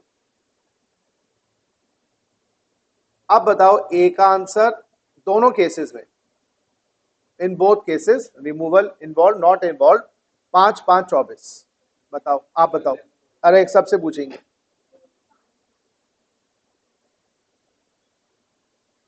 हाँ, पहले में आईआरपी, पहले ही 1/5, तो उससे भी पहले है, तो 1/5। बहुत ही बढ़िया, बहुत ही उम्दा जवाब। इसके लिए कुछ नहीं मिलेगा आपको शाबाशी के अलावा, blessings is more than important. आप बताओ जी। क्यों? रिमूवल तो 10 को है, लेकिन रिमूवल से पहले हाँ कर दी ना, समय सीमा खत्म होने से पहले हाँ कर दी। तू है मेरी किरण, पहले कह दिया किरण को तू मेरी है, ये तो बाय डिफॉल्ट तुम्हारी हो जाती है इस डेट को। तो यहां पर कौन सी डेट हो गई बेटा? 5/5/2024। बोलो बात क्लियर? अब सुनना, जादू वाला point, assumption payment received at time of agreement, that is on। अब आप आंसर दो बेटा मेरे प्यारे बच्चों, अब पता लगेगा किसमें कितना है दम। ए और बी का आंसर दो, दोनों केसेस में मूवमेंट इन्वॉल्व हो नॉट इन्वॉल्व हो, पेमेंट पहले ही पकड़ा गया, रिसिपेंट मुझे आराम, मैं पूछूंगा ऐसे नहीं। चलो पहली डेट बताएं जी, आयुष्मान खुराना।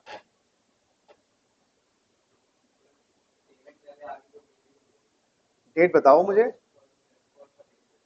1 अप्रैल, हाँ 1 अप्रैल, बोलो। आंसर देखो, 1/5/24। अच्छा दूसरी बताओ, 1/4,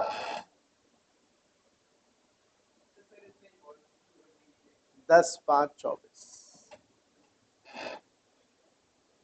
IRP था ना, IRP और ITP। इनवॉइस तो मैं वही ले रहा हूं ओरिजिनल वाला, लेट ही आया है, और इस अजम्पशन में अजम्पशन नहीं है, ये जो पेमेंट है इनवॉइस की डेट ओरिजिनल क्वेश्चन की ही है, और इनवॉइस की डेट ओरिजिनल क्वेश्चन में थी बेटा 1/6, वो तो इरेलीवेंट ही हो गई, वो तो लास्ट में है। लेकिन सचिन सर पेमेंट पहले आई तो पेमेंट लेते हैं ना दोनों केस में, या तो एक साथ है, यहाँ पेमेंट आप ले रहे हो 1/4 होना चाहिए था, वैसे आपका आंसर मेरे हिसाब से तो 1/4/24 इधर भी होना चाहिए था और 1/4/24 इधर भी होना चाहिए था, यही आंसर होना चाहिए था बाल को, बोलो ना। ये क्यों किया, अब इसका लॉजिक समझो। हुआ क्या,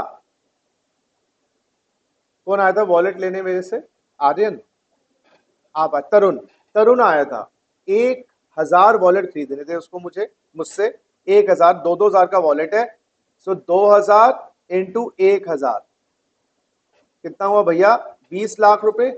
20 लाख रुपए एडवांस दे गया था, एडवांस पे जीएसटी है, बिल्कुल है, टाइम ऑफ सप्लाई एक्टिवेट होता है, 18% का जीएसटी मैंने इससे ले लिया था, 3,60,000 का। तो एडवांस 20 लाख नहीं लूंगा मैं, क्योंकि जीएसटी लगता है एडवांस पे, कितना लूंगा, 23,60,000 का। And deliveries were suppose to start, ये क्वेश्चन भूल जाओ, इसी का कॉन्सेप्ट पकड़ रहे हैं।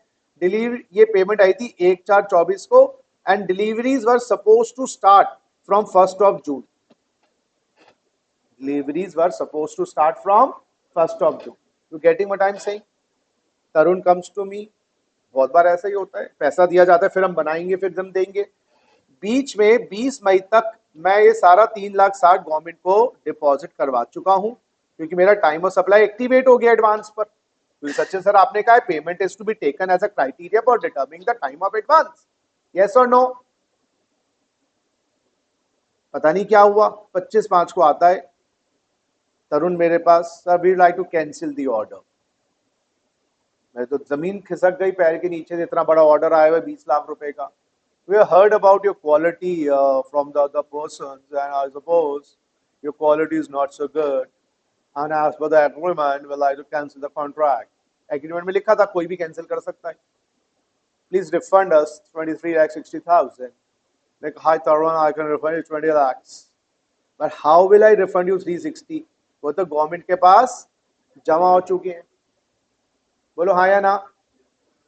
अब पैसा बेचारे का अटक गया, अब गवर्नमेंट के पास पहले मुझसे एग्रीमेंट की कॉपी जाएगी, गवर्नमेंट चेक करेगी, एक्चुअली में झूठ ना बोल रहे हो, क्योंकि गवर्नमेंट को भी विश्वास कैसे होगा कि ये कॉन्ट्रैक्ट कैंसिल हो गया, गवर्नमेंट को लगे एक्चुअली सप्लाई कर गए फिर बाद में कैंसिल हो गया। तो ये प्रोसीजर डिफिकल्टीज आ रही थी कि एडवांस का पैसे पे जीएसटी जमा हो जाता था करोड़ों खरबों, ये तो खाली 20 लाख का है, 100 करोड़ का एडवांस होता तो जीएसटी कितना होता उस पर 18% का, 18 करोड़ का। फिर गवर्नमेंट को जब सब्सटैंशिएट करो, इसकी कैपिटल ब्लॉक हो गई बेचारे की, मेरे तो जेब से कुछ नहीं गया, इसकी कैपिटल ब्लॉक हो गई तरुण बच्चे की। तो फिर ट्रेडर्स ने लिखा गवर्नमेंट को, हाथ जोड़ के निर्मला जी निवेदन है, ये टाइम और सप्लाई को एडवांस से हटा दो, टाइम और सप्लाई को कुछ होने तो दो, खाली देखते ही तुम मेरे हो, ये तो गलत बात है। पेमेंट आते ही तुम जीएसटी लगा देते हो, फिर गवर्नमेंट को लगा बाद में दम है, करोड़ों खरबों रुपए की transaction, cancellation are a part of the business. Inventory block हो जाती है, पैसा वर्किंग कैपिटल ब्लॉक हो जाता है रेसिपेंट का, then government deleted this date from the law. This date now my dear babies has been deleted from the law, and this was done immediately after introduction of GST 2017 में. So this date, my dear friends, is deleted from the law by notification number 66 2017. So this date is deleted just to protect the trading community कि भाई आप लोगों का advance पे GST लगता है। एक तो उसका पहले 3,60,000 फंसते हैं 20 लाख पे, फिर वो वापस लेने के लिए गवर्नमेंट के चक्कर काटता है, वापस दो वापस दो, कॉन्ट्रैक्ट फिर गवर्नमेंट 50,000 के सबूत मांगती है, कॉन्ट्रैक्ट कैंसिल हो गया तो एग्रीमेंट दिखाओ कैंसिलेशन का, दोनों इधर आओ पेशी लगाओ। गवर्नमेंट ने कहा ना हमें दो ना तुम हमसे वापस लो, ऐसा करो एडवांस में जीएसटी लगेगा ही नहीं।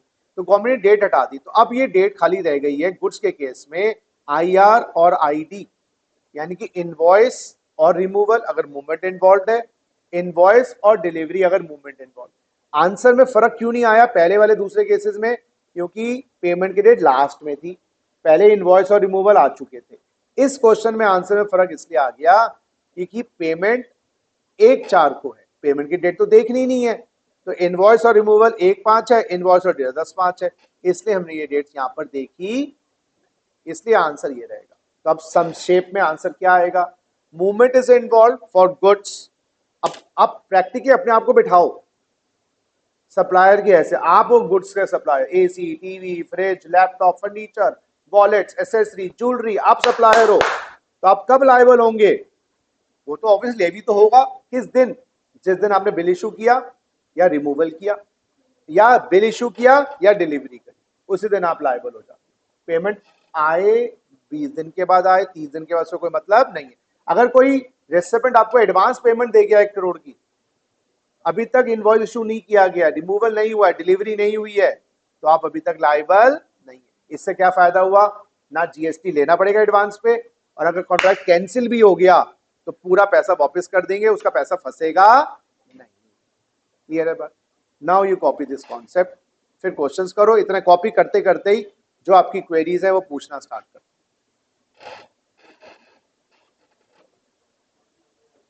तो आप ऐसे याद करें ना, IRID।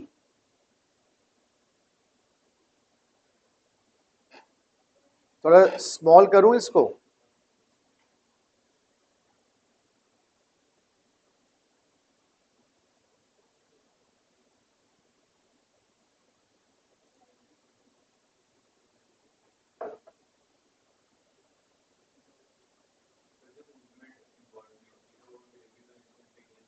हाँ उसी दिन, दिन है कम से कम, अगर 8 बजे डिलीवरी हो तो 9 बजे भी कर सकते, दिन है ना, date, up to the date, up to the hour of delivery नहीं है। तो अगर आप सुबह डिलीवरी 10 बजे की, रात को कर दो इनवॉइस इशू।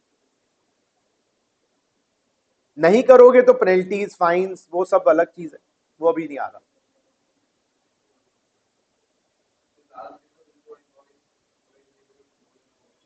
दोबारा बोलो।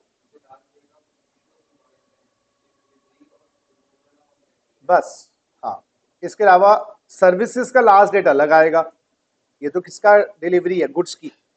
सर्विस में तो रिमूवल डिलीवरी होता नहीं है, उसका कॉन्सेप्ट अलग है।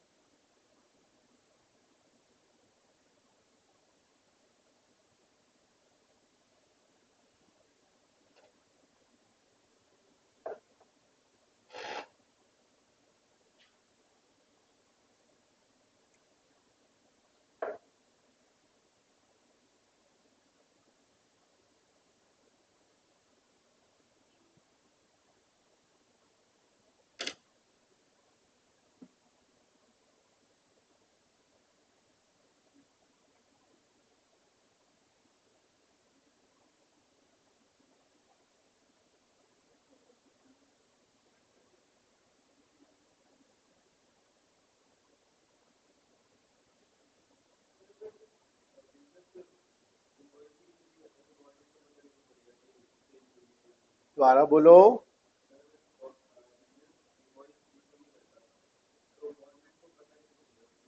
खुद बताएगा ना, मैंने इनवॉइस इशू की, has to file returns, monthly returns, उसमें इनवॉइस की डिटेल्स अपलोड करनी है ऑनलाइन पोर्टल पे, जीएसटी के पोर्टल पे।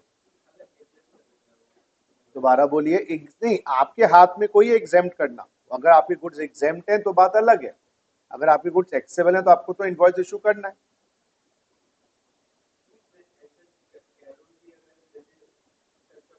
अब देखो, छोटी सी बात, are you do you people know, ये क्या हो रहा है, do you people know how to drive a car? How many of you know how to drive a car? अच्छा, दो people. And how to you ride a bike और motorcycle और a scooty? चलो, very good. And if I ask you simple question, how many times have you this is being recorded, but people who will see the recorded video will not know who said yes and who said no. How many of you have skipped red lights? Raise your hands. Nobody knows now except me. We are not recording you in person. Maybe at night after 10 when there is no police uncle there, है ना? How many of you have, अच्छा हिंदी में बोलते हैं, कितने लोगों ने लाल, अच्छा, हाउ मेनी ऑफ यू, अरे जनरली बात कर रहा हूं, how many of you have skipped red light? Many of you sometime, I won't से, मैम दिस इज फ्लिकरिंग। वहां जन्माष्टमी है तो मेरे का शायद सम सेलिब्रेशन। ये खराब ना हो जाए, बस ये है मेजर पॉइंट जी। So my point is, how many have skipped red light? Many of you, I won't say me और मी, बिकॉज़ रिकॉर्ड हो जाता है, बेकार में फंस जाऊं। अच्छा, क्वेश्चन एग्जाम में आए, this guy skipped 10 red lights, how much fine is he liable to pay? What will you give as an answer? अरे no policeman was there, मैं तो बच गया था। और will you say 1000 fine into 10, 10,000 का फाइन है मेरे ऊपर, लाइबिलिटी, वो लगा नहीं लगा, लगाया गया नहीं लगाया, लाइबिलिटी तो थी। ऐसे आपको ऑफिशियली बिल इशू करना ना करो, गोची कर जाओ, तो किसी के अंकल को क्या पता। गोची करते हैं लोग, नंबर दो में काम करते हैं, कितना सेल हो रही है नंबर दो में, तो लेकिन हम लॉ पढ़ रहे हैं। तो अच्छा, मर्डर्स होते हैं हिंदुस्तान में, हर कंट्री में होते हैं, क्या लगता है हर मर्डर पकड़ा जाता है? तो क्यों नहीं पकड़े गए? गोची कर गए। बात समझो, तो ऐसे ही गोची आप कर सकते हो, बट हम लॉ पढ़ रहे हैं यहाँ पर, वी आर स्टडिंग लॉ, तो I can not say do गोची, I can say that you have to follow the law, you have to issue the invoice as a honest person. बुरा बंद करना पड़ेगा।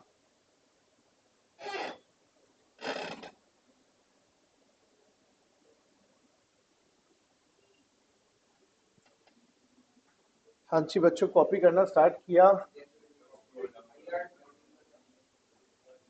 एक सेकेंड।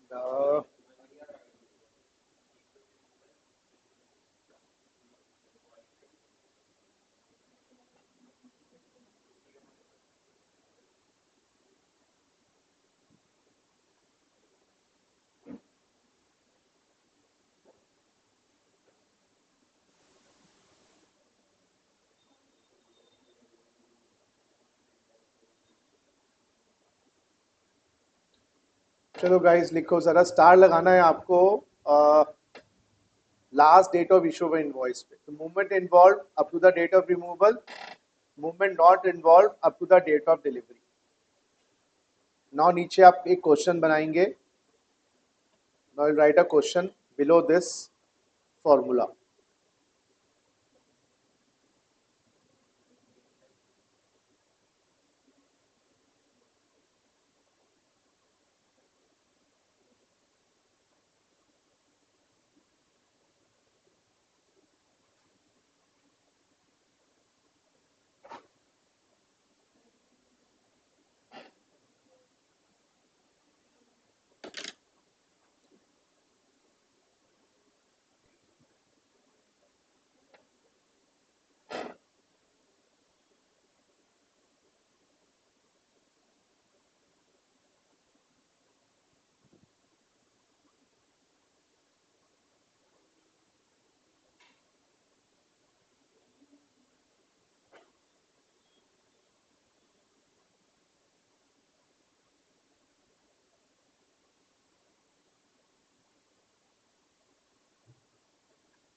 जी बेटा।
हो गया जी, अजम्पशन हो गई।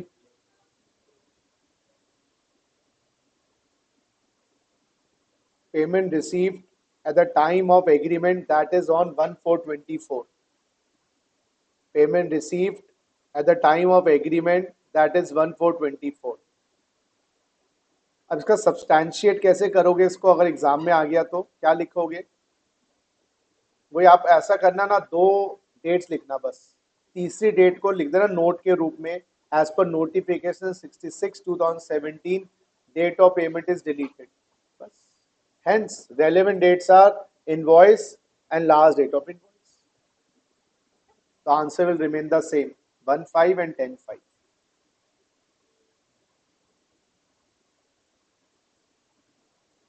1/5 and 10/5.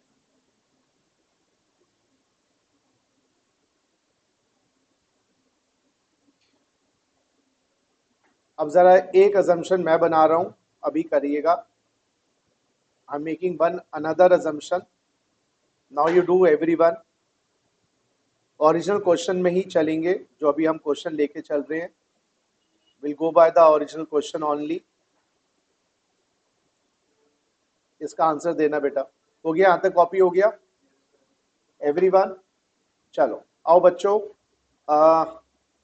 लिखना भैया। assumption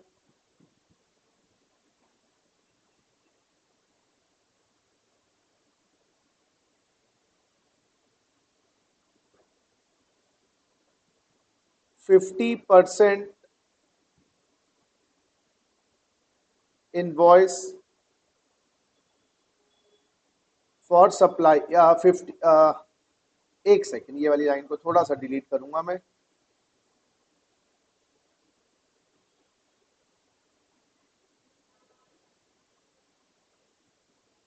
for 50% supply, invoice was issued on 5th of May 2024, and for balance 50% supply, for balance 50% supply, invoice was issued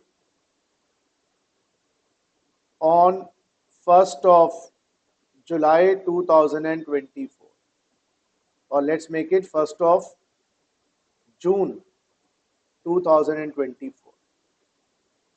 Now in the original question, again A option, and B option, movement involve, movement not involve. करो जरा, थोड़ा सा technical फर्क कर दिया। आधी supply का invoice issue कर दिया था 5/5 को, और आधी सप्लाई का इनवॉइस इशू किया गया है 1/6 को। करो जी,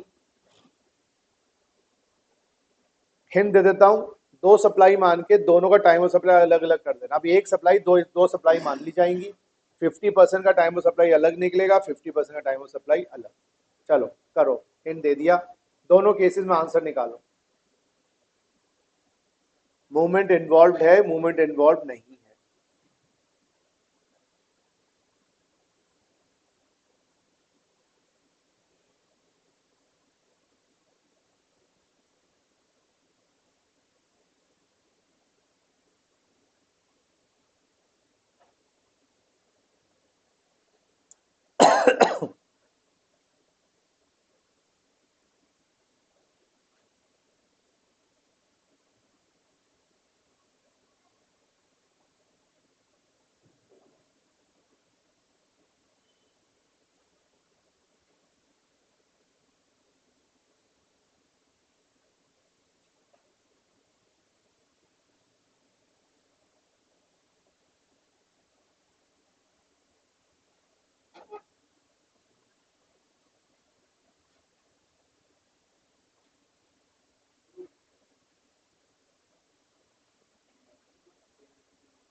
हाँ जी बच्चों, क्या आ रहा है जी? एक आंसर आप बताओ पीछे।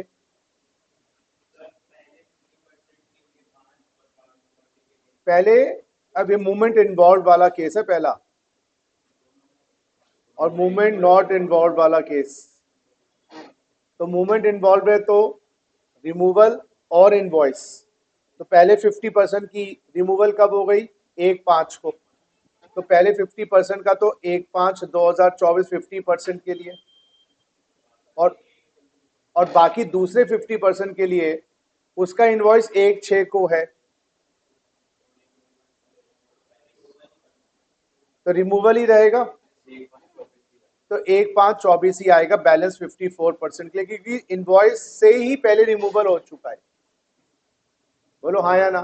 इसको तोड़ भी सकते हैं, 25-25-25 ऐसे कंफ्यूज करता है क्वेश्चन। बस एक सप्लाई को 4 हिस्सों में तोड़ दिया गया। दूसरा आंसर आप बताओ। हाँ जी, आप बताओ दूसरे वाला। डिलीवरी और लास्ट डेट। तो डिलीवरी कब हुई है पहले 50% की? 10/5, लेकिन इनवॉइस तो 5/5 को है, तो 5/5/24 50% का, बाकी 50% का 10/5। बात समझ आ रही है अब आपको? ऐसे भी कर सकते, कोई दिक्कत नहीं, कॉन्सेप्ट वही रहेगा, but you have to divide it into small small supplies.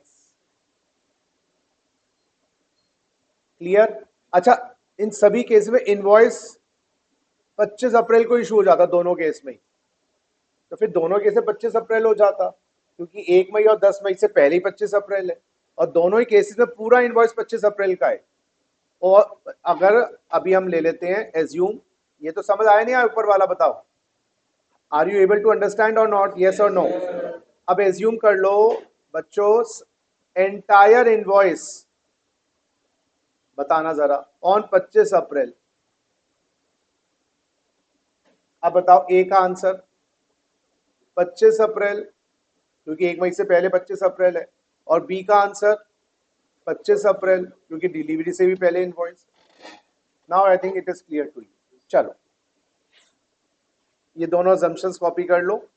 अब मैं आ रहा हूं, अभी मैंने सिंगल सप्लाई का मतलब नहीं बताया था, ये जो फॉर्मूला बताया ना मैंने आपको 12(2) के अंदर केस 1, अब आप देखेंगे लिखना छोड़ देंगे।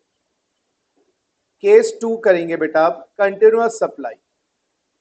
अभी हमने कौन सी बात करी थी? अब हम बात करें continuous supply with the help of example. Continuous supply में आपको समझा रहा हूं, आओ बेटा एक बार।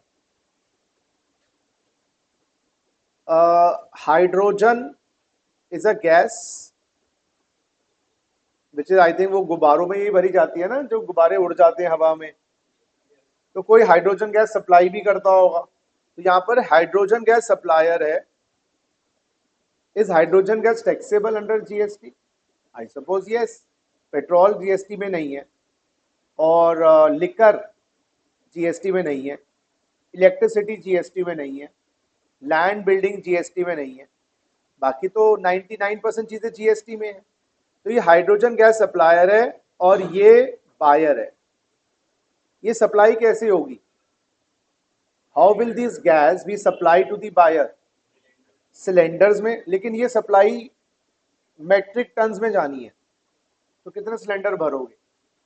तो बड़ा मुश्किल है। सिलेंडर में भी जा सकती है, no doubt about that, cylinders में जा सकती है, सप्लाई सिलेंडर्स में जाएगी, सप्लाई थ्रू सिलेंडर्स। सिलेंडर में तो छोटा काम हो तो चल जाता, नहीं तो फिर पाइपलाइन में भी हम पाइपलाइन बिछा दें अंडरग्राउंड और वहां से सप्लाई कर दें। बोलो हाँ या ना? अच्छा गाइस, इस हाइड्रोजन गैस सप्लाई का 1 करोड़ का कॉन्ट्रैक्ट हुआ है बिटवीन दीज 2 पर्सन। हो सकता है वो बायर भी आगे ट्रेड करे इस एक्टिविटी से या कुछ यूज कर रहे हैं बिजनेस में, but ever it is. Now agreement जो हुआ है इस सप्लाई का 1/4/2024। गाइस, स्टार्ट ऑफ सप्लाई हो गई है, स्टार्ट ऑफ सप्लाई हो जाएगी, नल का खोल दिया जाएगा टैप का, या सिलेंडर, पहला सिलेंडर डिलीवर किया जाएगा 1/5/24 से। और बेटा सपोजिटली एंड ऑफ सप्लाई होनी है 2 साल बाद, जो वो पूरा मैट्रिक टन्स जितने भी पहुंचने हैं, ये 1/5 है, 31 मार्च 2026 लग जाएंगे 2 साल, थोड़ा थोड़ा कर करके देता रहना जितना भी है। अच्छा, my point is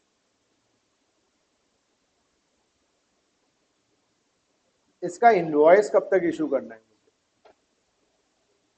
normally invoice कब तक इशू करना होता है? नॉर्मली इनवॉइस कब तक इशू करना, अभी सिखाया है। मूवमेंट इन्वॉल्व है, तो मूवमेंट तो है इन्वॉल्व इसमें, तो मूवमेंट इन्वॉल्व में कब तक करना होता है? Up to the date of removal. बताओ यहां पर रिमूवल कब हुआ? 1/5 को सारा रिमूवल हो गया, समझो। वहां तो एक सिंगल गुड था, रिमूव कर दिया तो पूरा गुड चले गए। यहां पर निरंतर सप्लाई है, जब भी इसका नाम दिया जा रहा है कंटिन्यूअस सप्लाई। इसमें वो फंडे नहीं लगा पाएंगे जो फंडे सिंगल में लगाए। जैसे आज कृष्ण जन्माष्टमी है, तो भगवान श्री कृष्ण मूर्ति में ही होते हैं या भगवान श्री कृष्ण सर्वव्यापक है, सर्वव्यापी हैं? बोलो।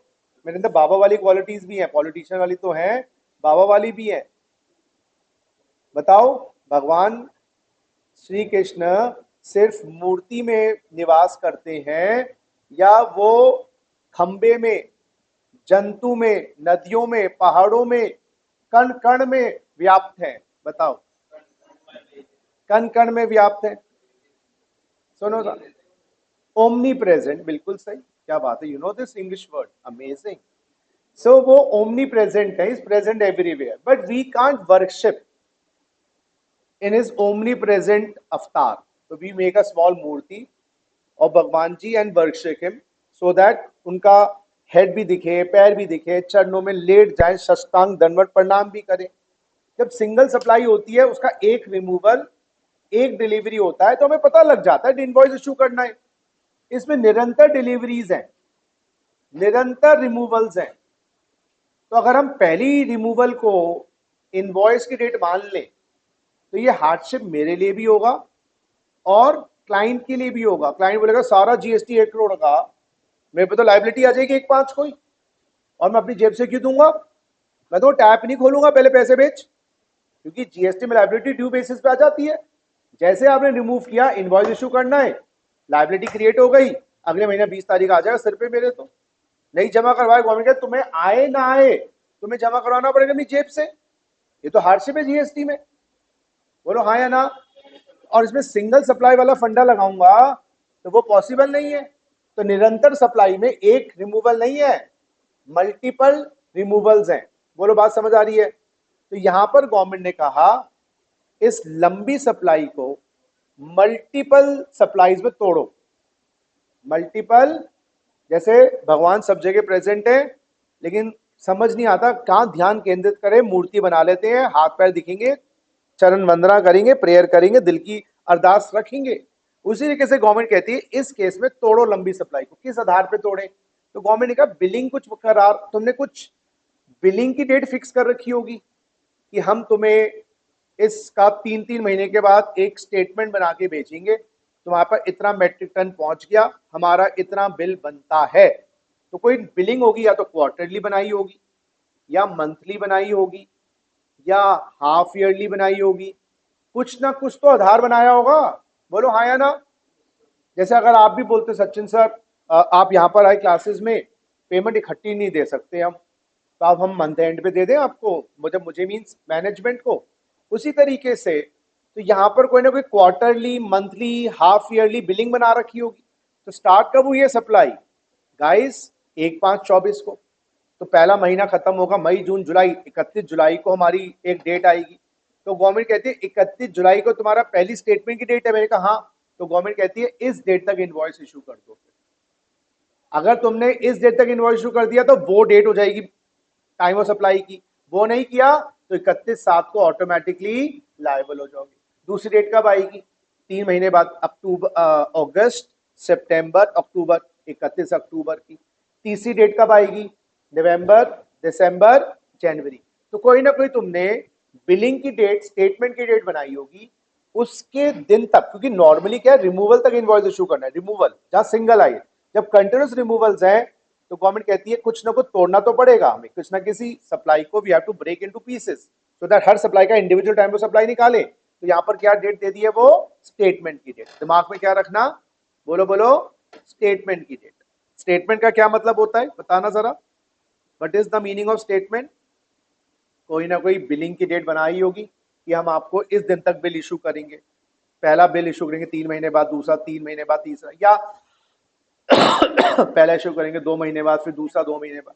इस केस में आ जाओ, कंटिन्यूअस सप्लाई में टाइम ऑफ सप्लाई कैसे निकाला जाएगा? बेटा बढ़िया बढ़िया बात यह है, टाइम ऑफ सप्लाई का बुनियादी फॉर्मूला सेम ही है जो सिंगल सप्लाई का। बुनियादी फॉर्मूला क्या है? पहला काम, date of issue of invoice और last date of issue of invoice under section 31 whichever is, बोलो बोलो, अर्लियर। लेकिन अर्लियर कर लेते कि 3 थे तो अर्लिएस्ट था। अब प्रॉब्लम ही ये जो last date of issue invoice है, इस केस में हम रिमूवल नहीं ले सकते। क्यों? कंटिन्यूअस रिमूवल्स है। तो गवर्नमेंट कहते हैं रिमूवल किया भाड़ की भट्टी में, अब कैंची काम नहीं करी लंबी रस्सी को काटने में, तो किसी और आधार पे काटो। तो गवर्नमेंट ने कहा इसको 2 बेसिस पे काटो। क्या आप स्टेटमेंट इन्वॉल्व है? स्टेटमेंट इन्वॉल्व का मतलब है बिलिंग इन्वॉल्व है। तो फिर गवर्नमेंट कहती है आप लास्ट डेट ऑफ इनवॉइस ले लेना, date of issue of statement या डेट ऑफ स्टेटमेंट। तो आपने जो बिलिंग या स्टेटमेंट की डेट फिक्स कर रखी है, स्टेटमेंट या बिलिंग की डेट फिक्स कर रखी है, डेट ऑफ स्टेट, तो स्टेटमेंट कितने की इशू करोगे? अब देखना जरा, समझना मेरी बात, समझना, यहां तक समझ आ रहा है मोटा मोटा? इसी क्वेश्चन में हमने बिलिंग कर दी है quarterly. Assume in the above question billing quarterly, billing after 3 months, quarterly करेंगे तो फिर आ जाएगा अप्रैल मई जून। so billing after every 3 months, ऐसा लिख दें, billing after every 3 months। देखना जरा, समझना। अब देखो बेटा, पहली डेट ऑफ स्टेटमेंट बताओ जो बनाई जाएगी हमारी डेट ऑफ स्टेटमेंट। पहली स्टेटमेंट कब बनेगी? जब 3 महीने खत्म होंगे। पहले 3 महीने कब खत्म होंगे गाइस? 1/5/6/31, 1 अगस्त, हाँ 5 है ना, मई जून जुलाई, 1 अगस्त। हम इसको 31 जुलाई भी ले सकते हैं, मैं 1 अगस्त मान रहा हूं। 1 अगस्त 2024। वैल्यू ऑफ सप्लाई कितनी? जितनी हमने 3 महीने में सप्लाई करी होगी उसका बिल इशू करेंगे। 3 महीने 1 करोड़ का कॉन्ट्रैक्ट है, मान लो 10 लाख का सप्लाई हो चुकी है। क्या मैंने इनवॉइस इशू किया? मैंने इसका इनवॉइस 1/8 को करना था, 1/8 को नहीं किया, 2/8 को किया। तो आप बताइए 10 लाख का टाइम ऑफ सप्लाई क्या माना जाएगा? Sachin sir, date of issue invoice और last date of issue invoice, और बिलिंग इन्वॉल्व है तो डेट ऑफ स्टेटमेंट, तो स्टेटमेंट और इनवॉइस। अच्छा, तो स्टेटमेंट इशू करी है 1/8 को, बिलिंग मुझे इस तक करनी थी, मुझे इनवॉइस भी इशू करना था। स्टेटमेंट या बिलिंग 1/8 को है, साइकिल बना दिया, पेमेंट साइकिल बना दिया, साइकिल है 1/8 का, मैंने 1/8 तो इनवॉइस इशू किया नहीं, तो ऑटोमेटिकली मैं तो लायबल हो गया 1/8/24 को। दूसरी स्टेटमेंट आनी है 1/8/9/10/11 को आनी है, देखना जरा। अब ये 15 लाख का काम था जितने मैंने गैस 3 महीने में सप्लाई करी है। इनवॉइस इशू मैंने इसका 25 अक्टूबर को ही कर दिया था। तो बेटा इस 15 लाख पे लायबिलिटी, तो भाई इनवॉइस इशू कर दिया तो और क्या चाहिए तुम्हें सबूत? हम तो कह रहे हैं इनवॉइस इशू नहीं किया तो स्टेटमेंट गेट को आधार मान लेंगे लायबिलिटी का। इनवॉइस तो एक पुख्ता सबूत है, मैं मारूंगा तुझे, मैंने कह दिया।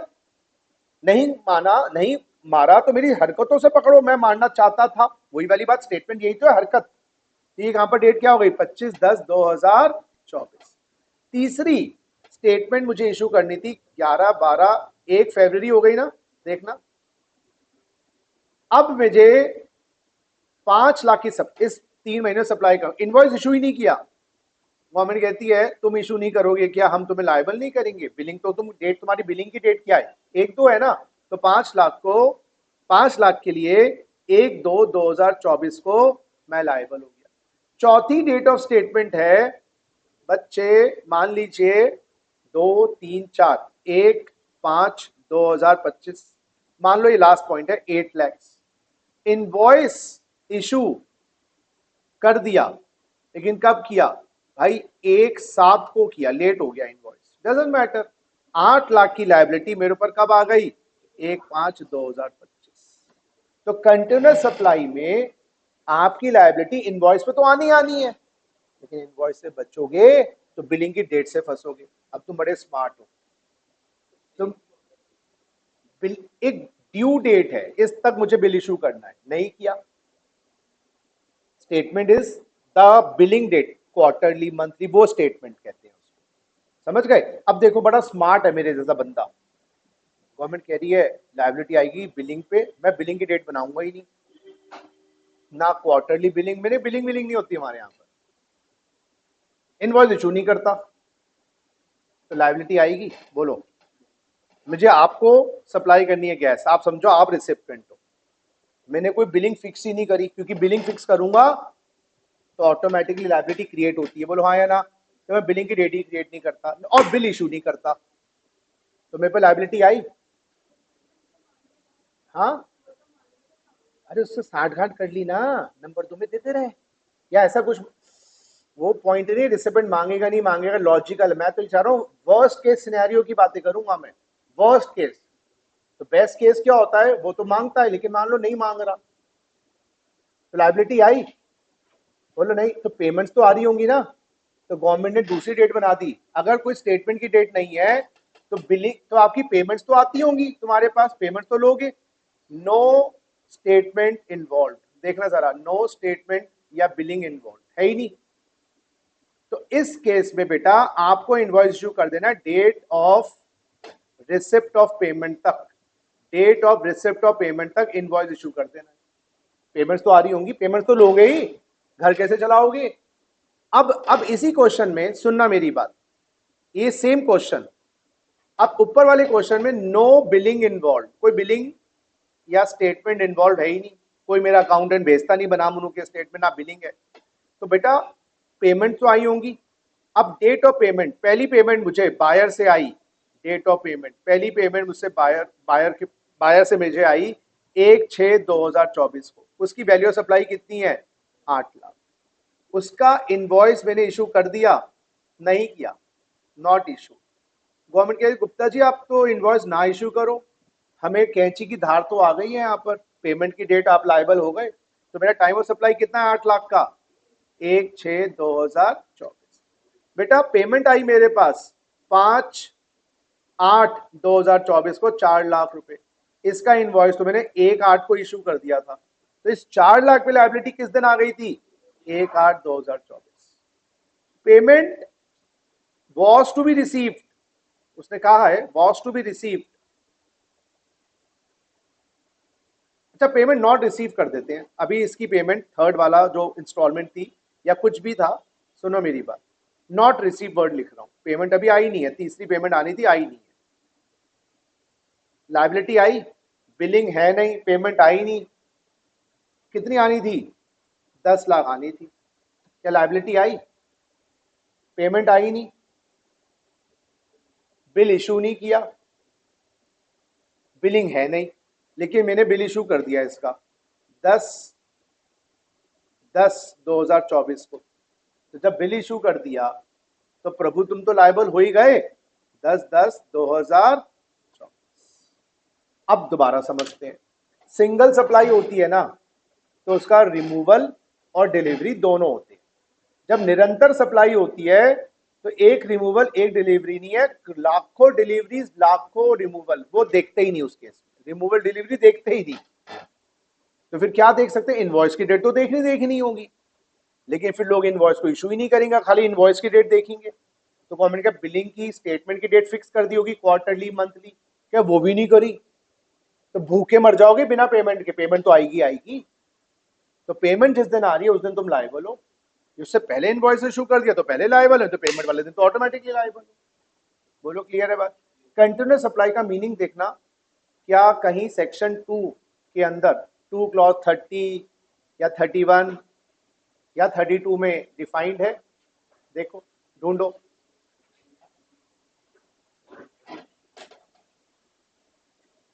हाँ है 2।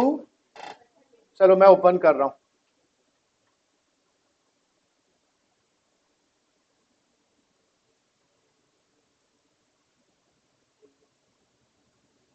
आओ बेटा देखो जरा।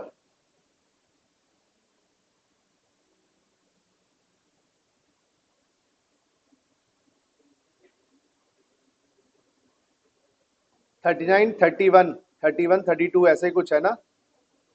लो जी, 32 पढ़ो भैया।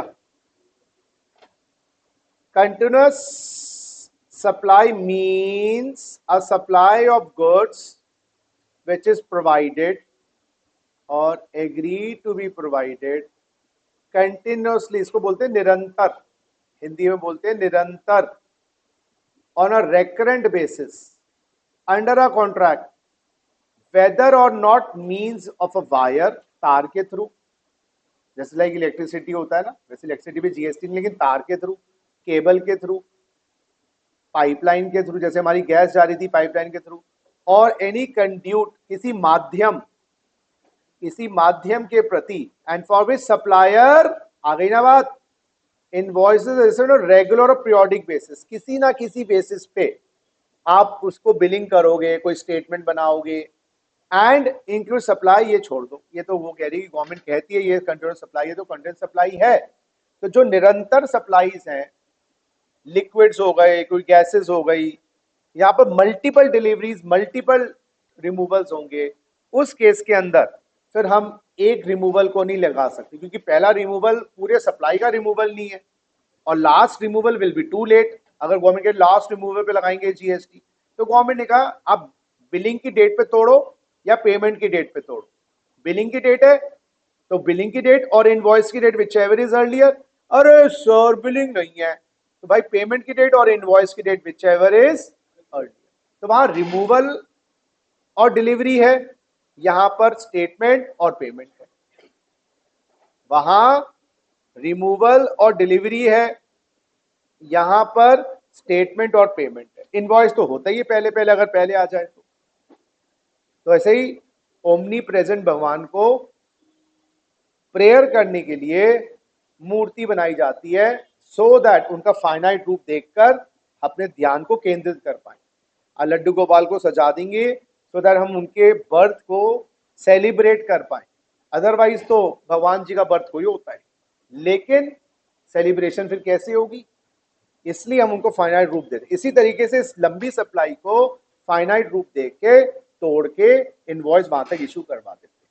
चलो कॉपी करो, अभी क्वेरीज हो तो पूछ लेना। यहां से आप कॉपी करना स्टार्ट करें।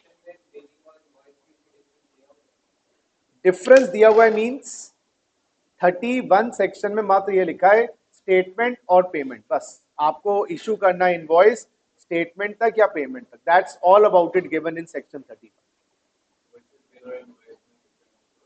बिल और इनवॉइस सेम होता है, डेट ऑफ बिलिंग अलग होता है। डेट ऑफ बिलिंग होता है 30 जून तक बिल इशू करना है, वो बिलिंग साइकिल है, अप्रैल से जून या मई से जुलाई, या अगर वो 6 मंथ्स का साइकिल है तो जून से लेकर दिसंबर, बिलिंग साइकिल। तो बिलिंग साइकिल के एंड तक मुझे इनवॉइस इशू करना है। अगर मैंने इनवॉइस इशू कर दिया तो इनवॉइस, नहीं तो फिर बिलिंग साइकिल का जो एंड है ऑटोमेटिकली मैं उस अमाउंट के लिए उस दिन लायबल हो जाऊंगा। अब प्रैक्टिकली अपने पोजीशन से देखो कि आप सप्लायर हो, आप किस आधार पे पेमेंट मांगोगे? कोई बिलिंग डेट फिक्स करोगे? बिलिंग डेट नहीं है तो आपने पेमेंट फिक्स कर दी होगी 2-2 लाख हर महीने देते चले जा, तो वो 2-2 लाख की लायबिलिटी आपके ऑटोमेटिक डेट ऑफ पेमेंट पे आ जाएगी। आप सोचो ना, आप दो तरीके से पेमेंट लोगे, या तो बिलिंग फिक्स कर दोगे क्वार्टरली, तुझे मैं बता के भेजूंगा कितना कितना बनता है, या तू छोड़, तू मुझे 2 करोड़ देगा 2 साल में डिवाइड बाय 24 कर, और हर महीने तू मुझे इतना अमाउंट देता चले जा, तो आप उतने अमाउंट पे लायबल होते चले गए हर महीने। लेकिन आपने पेमेंट तक बिल इशू नहीं किया तो पेमेंट वाले दिन तो फंसना है ही, क्योंकि पेमेंट आ रही है। तो बचने का तरीका क्या है? पेमेंट भी ना आए, बिलिंग भी फिक्स ना करो, इनवॉइस इशू ना करो, तो फिर कुछ हुआ ही नहीं, फिर हम कैसे मान लेंगे सप्लाई हो गई? कुछ तो हो ही नहीं रहा ना। मैं ना मारूंगा, ना चक्कू खरीदा, ना मैंने गाली दी, ना मैंने कोई खून करने के लिए प्लान बताया किसी को। पुलिस वाले ने चलो हमारे साथ, मैं कहा बारात में आयो मेरी, मैंने क्या किया है? कुछ तो करूं जब तो फंसूंगा। बात समझ आई? दैट इज द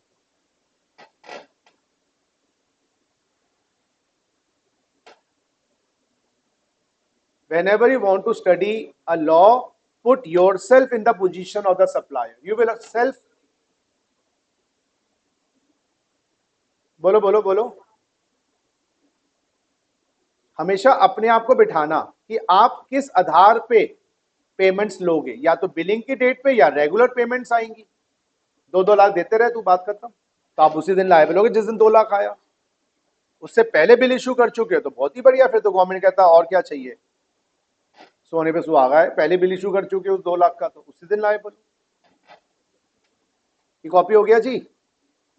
अच्छा ये, अरे ये एग्जाम्पल तो बाद में कॉपी करना था, पहले थ्योरी कॉपी करनी थी, फिर एग्जाम्पल कॉपी करना था। अब एग्जाम्पल कॉपी कर लिया, चलो यहां तक कॉपी कर लेना, आगे लिखना टू बी कंटिन्यूड, यहां लिख दो टू बी कंटिन्यूड, प्यारे प्यारे से डॉट्स लिख दो, टू बी कंटिन्यूड। अब यहां पर कॉन्सेप्ट लिख लो।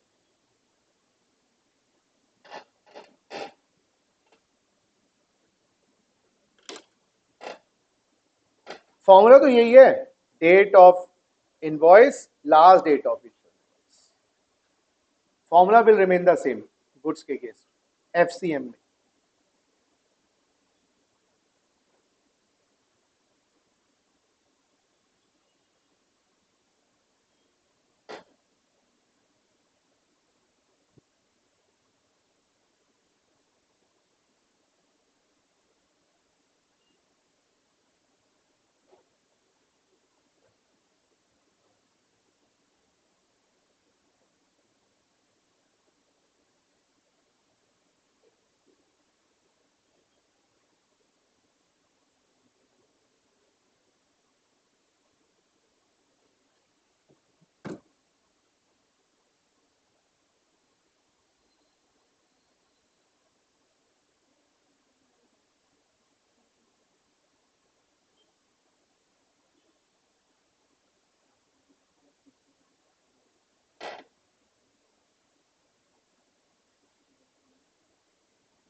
दोबारा बोलो। थीम, डार्क थीम, अच्छा इंसर्ट, ड्रॉ, व्यू,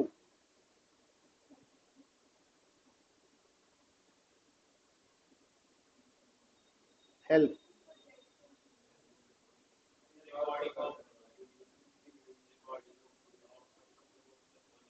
अच्छा,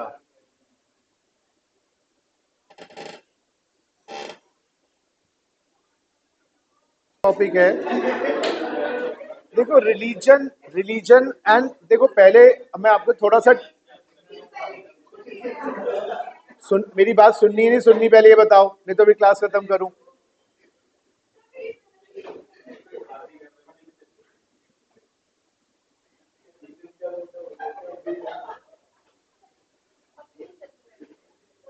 हाँ, इनका अपना ही है। नहीं पहले तुम साइलेंट हो पहले सारे।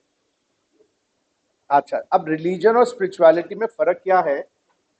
पहले तो ऐसा नहीं था, इनफैक्ट ऐसे 100 साल पहले religion was a part of the life, how to live your life in a better manner, how to control your thoughts, how to be a successful person in terms of financial as well as personal level. अब क्या हो गया है, more like religion का मतलब क्या हो गया, टीका लगा लो, व्रत कर लो, बट आप अपने जीवन को कैसे बेहतर बनाएं वो नहीं कर रहे, फॉर्मेलिटीज पूरी कर रहे हो।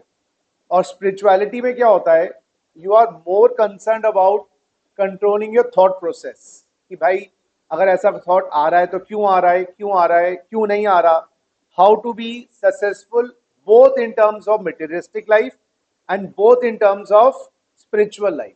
तो स्पिरिट मीन्स सोल, अभी अंतर आत्मा को देख रहे हो कि भाई मेरे अंदर की जो थिंकिंग प्रोसेस है वो कैसे बेटर हो। और रिलीजन का मतलब क्या, आपने गेहूं के कपड़े पहन लिए, टीका लगा लिया, दो चार व्रत कर लिए, ये काम हो गया। बट मैं ये चीजों को नहीं मानता। मेरे हिसाब से but we are because of our thinking, अगर हम उसको मैनिपुलेट कर सके, उसको अच्छे डायरेक्शन में दिखा सके, that is more than important.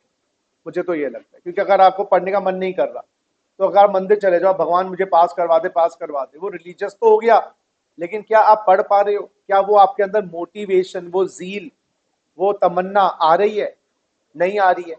तो वो उसको कैसे आप देखें कि मैं पढ़ना चाहूं पढ़ पाऊं, जब मैं नहीं पढ़ना चाहता मैं नहीं पढ़ूं। मुझे 8 घंटे पढ़ना है मैं 8 घंटे पढ़ पाऊं, 4 घंटे पढ़ना है मैं 4 घंटे पढ़ पाऊं, 10 घंटे पढ़ना है मैं 10 घंटे पढ़ पाऊं। और मेरे अंदर एक्स्ट्रा थॉट्स, आप ओवर थिंकिंग ब्रेन होती है बच्चों की, स्ट्रेस फैक्टर है, वो ना आए।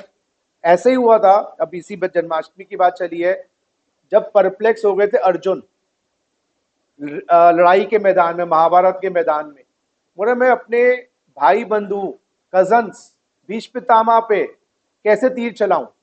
वो तो बिल्कुल ही अपनी ड्यूटी से घबरा गए थे। तो जब वो भगवान श्री कृष्ण के पास गए तो उन्होंने उनसे बोला मैं हार चुका हूं, मेरा बस का नहीं है ये काम करना। भगवान श्री कृष्ण ने सिंपल सी बात कही, भाई अर्जुन तू अपना ड्यूटी का निवारण कर, जो तुम्हें ड्यूटी दी गई है, जो तुम्हें काम दिया गया है वो करो, without thinking about pros and cons, कि भाई ये फायदा होगा ये नुकसान होगा कि नहीं। पार्थ, पार्थ था ना, और उनको क्या कहते थे वो, कृष्ण को, कृष्ण को कोई नाम भी, नाम कहते हैं यानी जो भी नाम होगा, कि जी मैं तो ऐसा नहीं कर पाऊंगा, ड्यूटी कैसे निभाऊं, मेरे मन में थॉट जो आ रहे हैं वो मुझे जीने नहीं दे रहे हैं। तो भगवान श्री कृष्ण ने क्या किया, 2 सेकंड के लिए या 10 सेकंड के लिए टाइम को रोक दिया, टाइम को रोक के अपने दिव्य दर्शन करवाए और दिखाया कि इन सबको मैं ऑलरेडी मार चुका हूं, तुम नहीं मार रहे। और ऑलरेडी दिखाया कि this Kaurava all dead, Bhishma Pitamah was all dead. Then he realized Arjun, जब उनको शांति मिली कि मैं नहीं कर रहा, करने वाला तो यही है, I am only a person who has been given a duty and I have to perform my duty. तो इसीलिए आप लोगों को भी ये करना है, अल्टीमेटली व्हाट विल बी, आपका जो भी डिसाइडेड है वो कर चुका है भगवान, लेकिन आपको अपनी ड्यूटी का निवारण करना है विदाउट थिंकिंग अबाउट अच्छा हो रहा है बुरा हो रहा है। अभी आपकी ड्यूटी क्या है स्टूडेंट लाइफ में, पढ़ना। अब आप सोच रहे हो मैं पढ़ूंगा पता नहीं पास होऊंगा, पता नहीं मैं फेल होऊंगा, घर में मेरी फाइनेंशियल प्रॉब्लम है, पता नहीं क्या पैसा आएगा, कैसे पैसा नहीं आएगा, मैं काला हूं, मैं मोटा हूं, मैं पतला हूं, मुझसे कुछ होता नहीं। बच्चे बोलते हैं सर मुझसे तो पढ़ाई नहीं होती है। आप ये बातें सोचो ही मत ना। आपको जब सीए में आए हो तो भगवान ने ही डाला है ना उसको, आप चाहे आपको लग रहा है आप कर रहे हैं, आप अपना कर्तव्य का पालन करो, होमवर्क करो, आप नोट्स बनाओ, आप टेस्ट रेगुलरली दो and leave everything to God. I am telling you everything is destined. मैं पहले नहीं मानता था डेस्टिनी को, लेकिन मेरा फर्म बिलीव है डेस्टिनी होती है, पहले नहीं मानता था। लेकिन जब after a particular age you realise this कि things are happening on its own. जब मैं सीए था, आई टू बी, मैंने बताया ना, मैं I was an introvert kid, very shy kid, और मुझे बहुत डर लगता था, मतलब मैं क्या कर पाऊंगा, लेकिन सीए भी बने हम। उसके बाद लगता था गाड़ी कैसे आएगी, बंगला कैसे आएगा, सब कुछ अपने आप हो रहा है। बस आपको ना अपने ड्यूटी, इस लाइक अब पिक्चर के अंदर एक्टर, तो ये पूरी जो वर्ल्ड है ना वो पिक्चर है और एक एक्टर हो आप। आपको जो भी रोल दिया जाए, छोटे से छोटा बड़े से बड़ा, अपनी शिद्दत से, अपने जज्बात से बेस्ट रोल आपको अपना निभाना है। उसके बाद क्या हो क्या नहीं हो आपको वो नहीं सोचना, क्योंकि जो होना है वो फिक्स्ड है। तो अगर आपको रोल करने के बाद सक्सेस मिलेगी वो भी फिक्स्ड है, और रोल अच्छा करने के बाद हो सकता है आपकी पिक्चर फ्लॉप हो जाए, वो भी फिक्स्ड है। तो जितने भी आप बड़े बड़े लोग, सक्सेसफुल लोग, इनकी मैं ऑटोबायोग्राफीज पढ़ता हूं, सबने ये कहा हमें ये पता था हमें कुछ करना है, लेकिन हम ये नहीं सोचते अच्छा होगा बुरा होगा, हम काम को करते रहते हैं डिसिप्लिन्ड वे में। तो वो स्पिरिचुअलिटी का पार्ट मुझे ज्यादा लगता है कि आप अपने मन की ना सुन के जो आपका कर्तव्य है उसका पालन कर रहे हो। ओवर थिंकिंग ब्रेन है, स्ट्रेस है लाइफ में, वो चीजें तो बेटा नहीं जा सकती ना।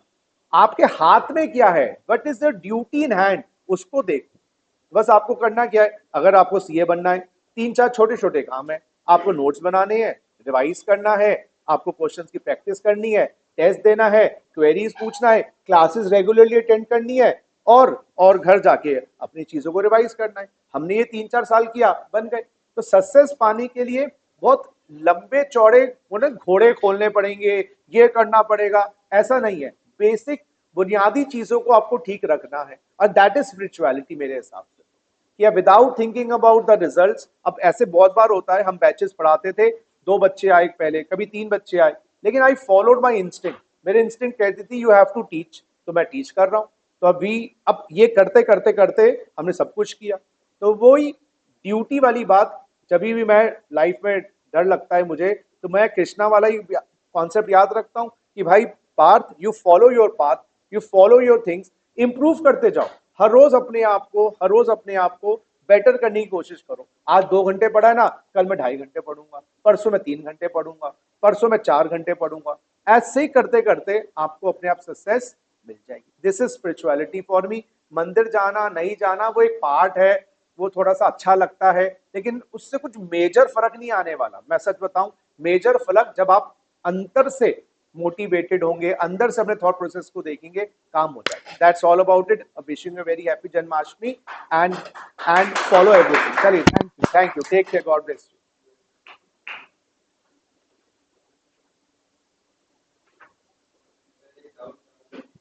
सुन रहा हूं बेटा।